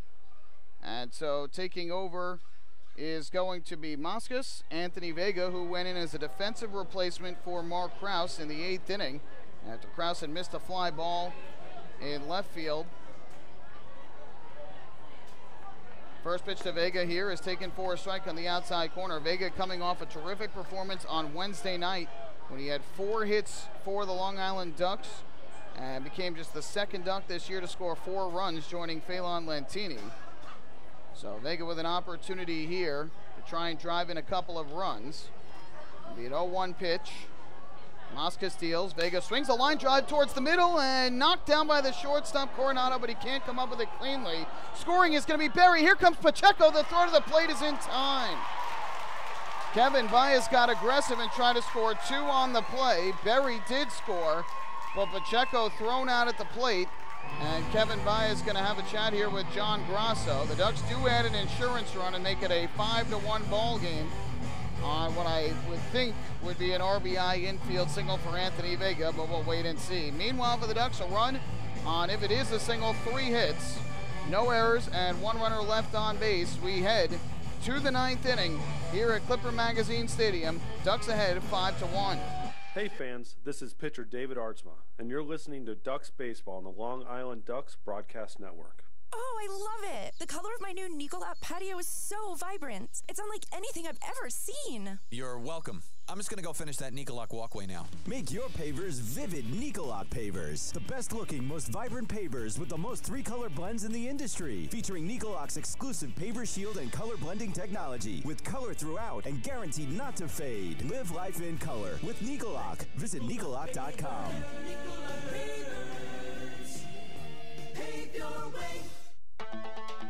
Hey Ducks fans, stay up to date with Long Island's hometown team by visiting Quack of the Bat, the official blog of the Long Island Ducks.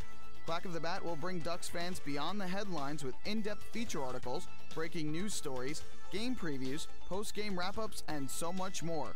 Interact with the team during the entire season through quotes directly from the players and coaches, as well as exclusive video clips and photos. Check out the blog today at quackofthebat.wordpress.com. Quack of the Bat, the official blog of the Long Island Ducks.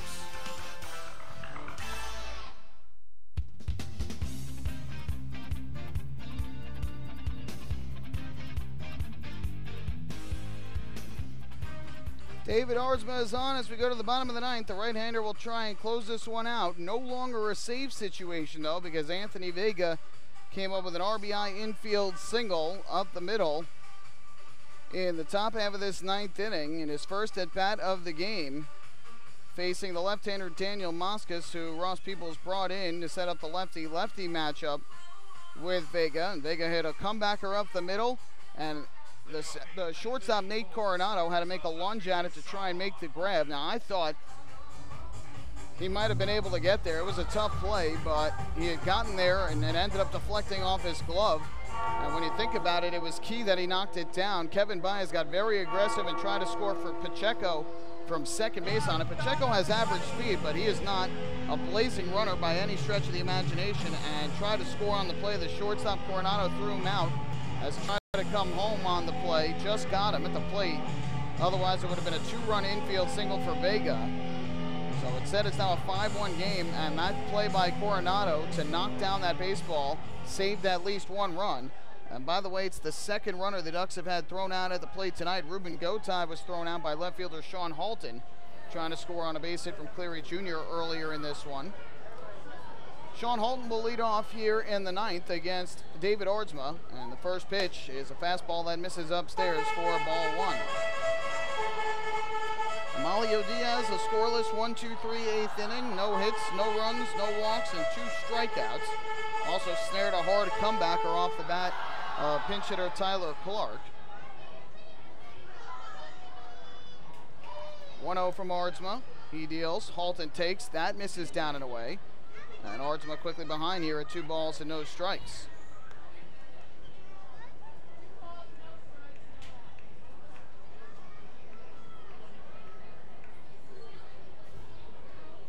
Halton tonight is 1 for 2. He picked up a double his 1 for 3, excuse me. He picked up a double his last time up in the 6th and scored. Prior to that, a foul pop-up and a ground out to third. Here he takes low and outside, and that's now 3 straight out of the zone from Ardsma to begin the 9th inning. This is Ardsma's first action since Monday night, when he threw an inning in relief and picked up the save during the Ducks' victory against the New Britain Bees. 3-0 on the way to Halton. And Ardsma's pitch is right down the middle for strike 1.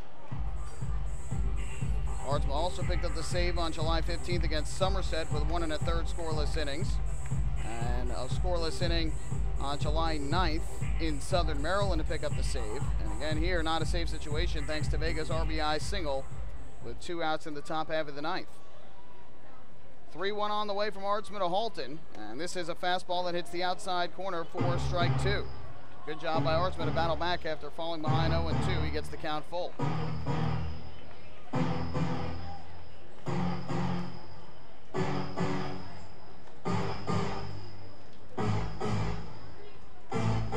Halton digs back in.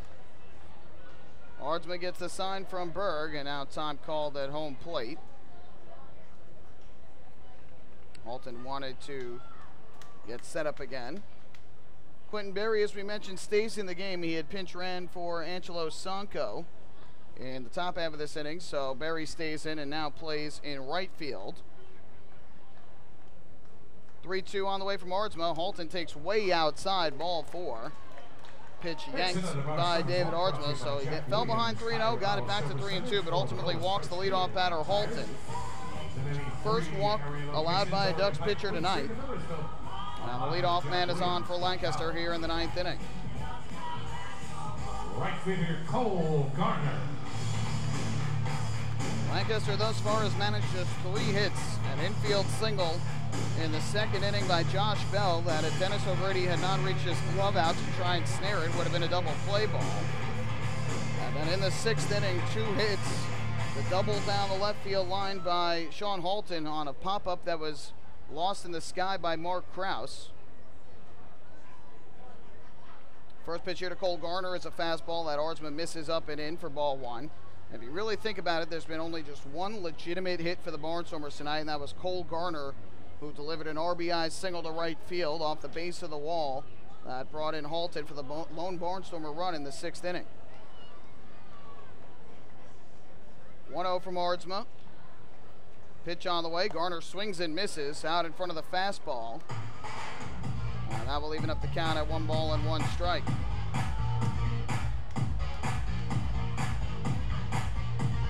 Aardsma this year has pitched in 18 games to the Ducks. Comes in with a 1-0 record and a 1.47 ERA along with 9 saves.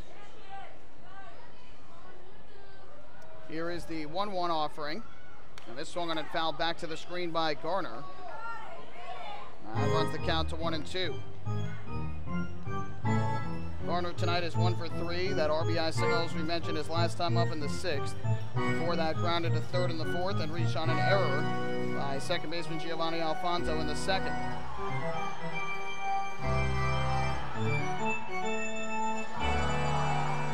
So Aardsma now ahead in the count at 1-2 as Sean Halton takes his lead at first base. Pitch on the way from the former big leaguer, and Garner hits a weak ground ball to second. Alfonso is there, goes to short for 1. They will have no play at first. Good quick play by Alfonso to get the lead out. So 4-6 on the fielder's choice. Garner reaches. Halton is retired. Now with the 1 away, that will bring up the switch hitting third baseman Josh Bell.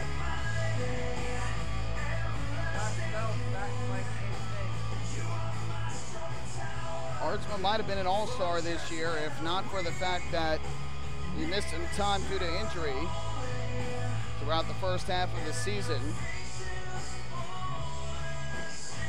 Came back towards the end of June when the Ducks were in Sugar Land and has been feeling good since his return. So with 1 on and 1 out, here is Josh Bell, who tonight is 1 for 3 at the plate, has grounded out each of his last 2 times up. First pitch to him, and he swings and fouls it straight back to the screen. 0-1 the count. Aardsma this year has thrown a total of 18 1/3 innings coming into tonight. 11 hits, 3 runs, all of them earned. He has walked 5 and struck out 25, and opponents hitting just 172 against him.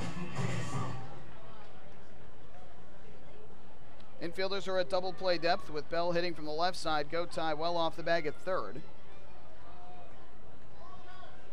Now the 0-1 pitch. Bell takes off the outside corner on a fastball from Aardsma. That'll even the count at 1-1. Lancaster being very patient at the plate here in this bottom half of the 9th inning, trying to work the count against the Ducks closer.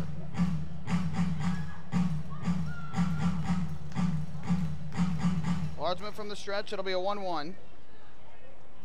Kicking the pitch on the way. Bell swings and misses late on the fastball as Aardsma blew it by him. And the right-hander ahead, 1-2.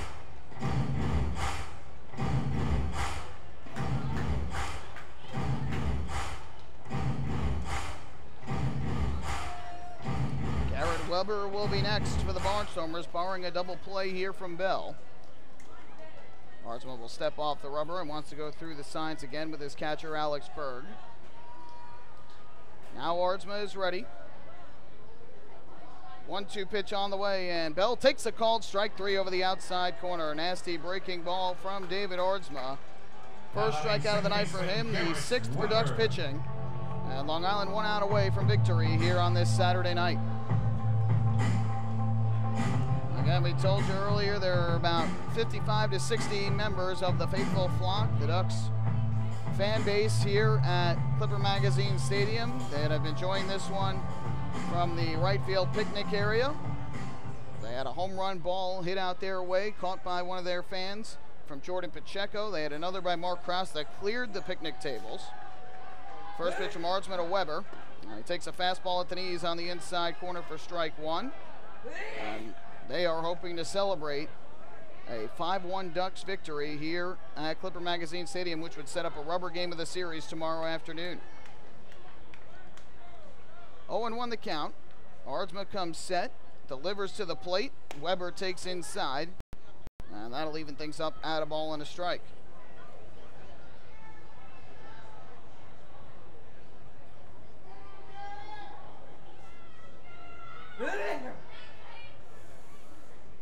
Weber awaits. Getting the sign is Aardsma. Runner leads from first base with 2 down. Here's the pitch. Breaking ball. That just missed inside.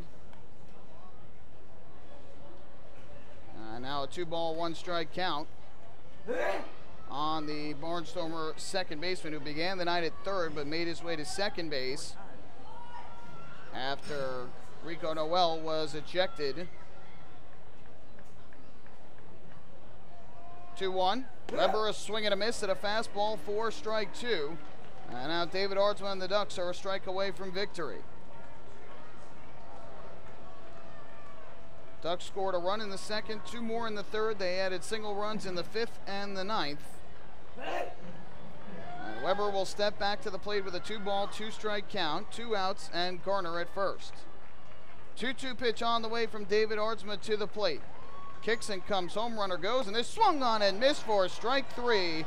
This ball game is over, and the Long Island Ducks defeat the Lancaster Barnstormers 5-1 in front of the faithful flock here at Clipper Magazine Stadium, and they have evened the series at 1 game apiece. Here are the final totals on tonight's game. Now the Ducks out on the field to give each other high fives. Great performance from the Ducks tonight. They were able to take advantage and get an early lead, unlike last night where they missed out on the early opportunity. And they were able to add runs throughout. They out-hit the Barnstormers 14-3 in this game. Really only one legitimate hit for the Barnstormers in this one.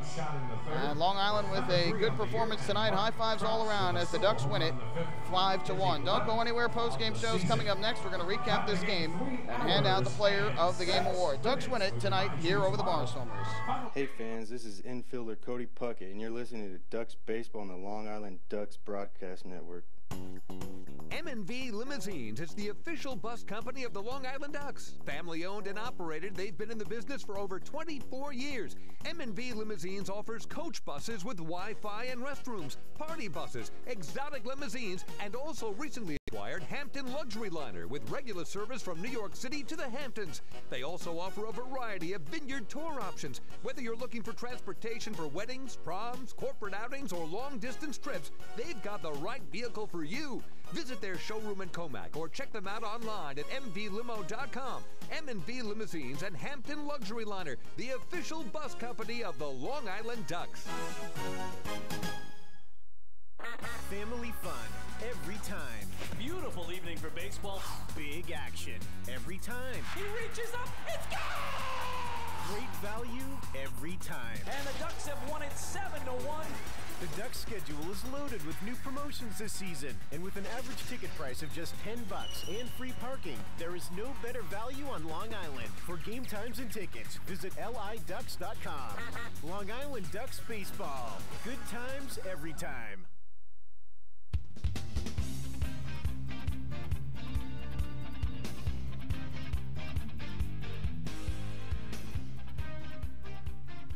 Long Island Ducks get the victory tonight, 5-1 over the Lancaster Barnstormers as they even up this series at 1 game apiece. Great performance all around by the Ducks. They had some early offense and hit as well throughout, scoring a run in the second, 2 in the third, 1 in the 5th, and another in the 9th in the victory. The pitching was great. A quality start from Dennis O'Grady, who earned and deserved the win. 3 scoreless and hitless innings out of the bullpen, which combined to strike out 5 batters and walk just 1. And the defense made several great plays. They did commit 3 errors and had a couple of miscues throughout, no question. That was probably the weakest part of their performance tonight. But overall, the Ducks get the job done. They win it 5-1, and now the rubber game of this series will take place tomorrow here at Clipper Magazine Stadium. Let's recap this one for you. Ducks, after missing out with first and second 2 out in the first inning, were able to get on the scoreboard in the second. Alex Berg reached on an infield single to second. Ruben Gotay followed with a single to right. And after Giovanni Alfonso popped up foul down the right field line to move Berg to third, Dan Lyons delivered an RBI single up the middle. His 21st run batted in of the year brought in Berg to make it 1-0. Delta Cleary Jr. followed with a single to left, but Ruben Gotay was thrown out at the plate, and so that kept it at 1-0. After Dennis O'Grady in the bottom half of the second inning worked out of a jam, he had given up the first 2 batters of the inning got on base, courtesy of an error from Giovanni Alfonso and a single that was a comebacker to O'Grady that he deflected with his glove. Had he let it go, it would have been a double play, but he deflected it, and it ended up turning into first and third with nobody out.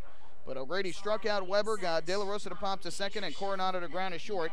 And the Ducks rewarded him for that in the third inning when Angelo Sanco doubled down the left field line to lead off the inning. And then Jordan Pacheco went opposite field for the second straight night, this time a 2-run home run, his third of the year, second in as many days, and the Ducks had themselves a 3-0 lead after 3. They would add an insurance run in the fifth inning when Mark Krause led off the inning with a towering solo home run over the wall in right, his 11th of the year, second most on the team, and third home run in the past 4 games for Long Island. That made it 4-0. And then the Barnstormers got their lone run of the game in the 6th inning when leading off the inning was Trayvon Robinson. He popped up a ball down the left field line, shallow left. Mark Krause couldn't see it, the left fielder. Dan Lyons got to it, but the ball went off his glove. A double play ball, though, by Clevenger got the first 2 outs of the inning. And then with 2 away, Sean Halton hit a fly ball to left into the corner. Again, Krause lost it, and it landed on the field of play. So a double for Halton, and then an RBI single for Cole Garner, which was really the only legitimate hit for the Barnstormers tonight. Brought in Halton, that made it 4-1. But O'Grady got Bell to ground out to second to end the game and end his night with 6 innings of 1-run ball. And then the Ducks got him some insurance in the 9th inning when with 2 outs, Angelo Sanco singled to right for his second hit of the game. Jordan Pacheco doubled down the left field line for his second hit of the night. And then Anthony Vega, who had gone in as a defensive replacement for Krause, delivered an RBI single up the middle. Would have brought in 2 runs if not for Coronado knocking the ball down and then throwing out Pacheco, who tried to score from second on the play. But the Ducks led it 5-1. David Arzma closed out the game in the 9th after both Jake Dunning and Amalio Diaz pitched 1, 2, 3 innings in the 7th and the 8th. And the Ducks picked up the win tonight by the final count of 5-1 over the Barnstormers. Let's get you now the final totals from tonight's ball game. For the Ducks in the victory, 5 runs, 14 hits, 3 errors, and they left 9 men on base. The Barnstormers a run on 3 hits, no errors, and they left 6. Winning pitcher Dennis O'Grady, who improves to 5-6 on the year, his second straight quality start. The loser was Rami Lewis, who falls to 5-7. No save in the game, which took 3 hours and 6 minutes in front of 6,272 here at Clipper Magazine Stadium tonight. Time to hand out tonight's Player of the Game honors, and since he couldn't get it last night thanks to the great start by Jared Leverett, Jordan Pacheco will get the Player of the Game honors tonight. He was 2 for 4 at the plate, hit a big 2-run home run to right field, his second in as many nights, and scored a run as well. Honorable mention to Dennis O'Grady, who threw 6 innings of 1-run ball to get the win. But tonight, Jordan Pacheco is our Player of the Game. We'll take one more break. When we come back, the out-of-town scoreboard, then we'll wrap things up from Clipper Magazine Stadium. Hey fans, this is shortstop Dan Lyons, and you're listening to Ducks Baseball on the Long Island Ducks Broadcast Network. Long Island's Ford Giant is celebrating its 60th year anniversary. Stop by Sayville Ford to check out their state-of-the-art showroom featuring enclosed service drives, luxurious customer lounge, and a larger selection to choose from. Get giant savings on hundreds of new and used vehicles in stock. Sayville Ford's 60th anniversary celebration is going on now. Visit SayvilleFord.com or download the Sayville Ford app today to learn more about Sayville Ford's 60th anniversary savings. Call 631-589-4800 today. Have your birthday at the ballpark this season and celebrate with the Flock. Kona Ice birthday party packages with the Long Island Ducks are now available. Each package includes 10 box seats, a commemorative birthday t-shirt and autographed baseball, a pizza and Kona Ice party in the Hebrew National Picnic area, and so much more. Best of all, the birthday child will stand on the dugout while the entire crowd sings happy birthday. Reserve your party today by calling the group sales department at 631-940-3825. Kona Ice birthday parties with the Long Island Ducks, a once-in-a-lifetime experience.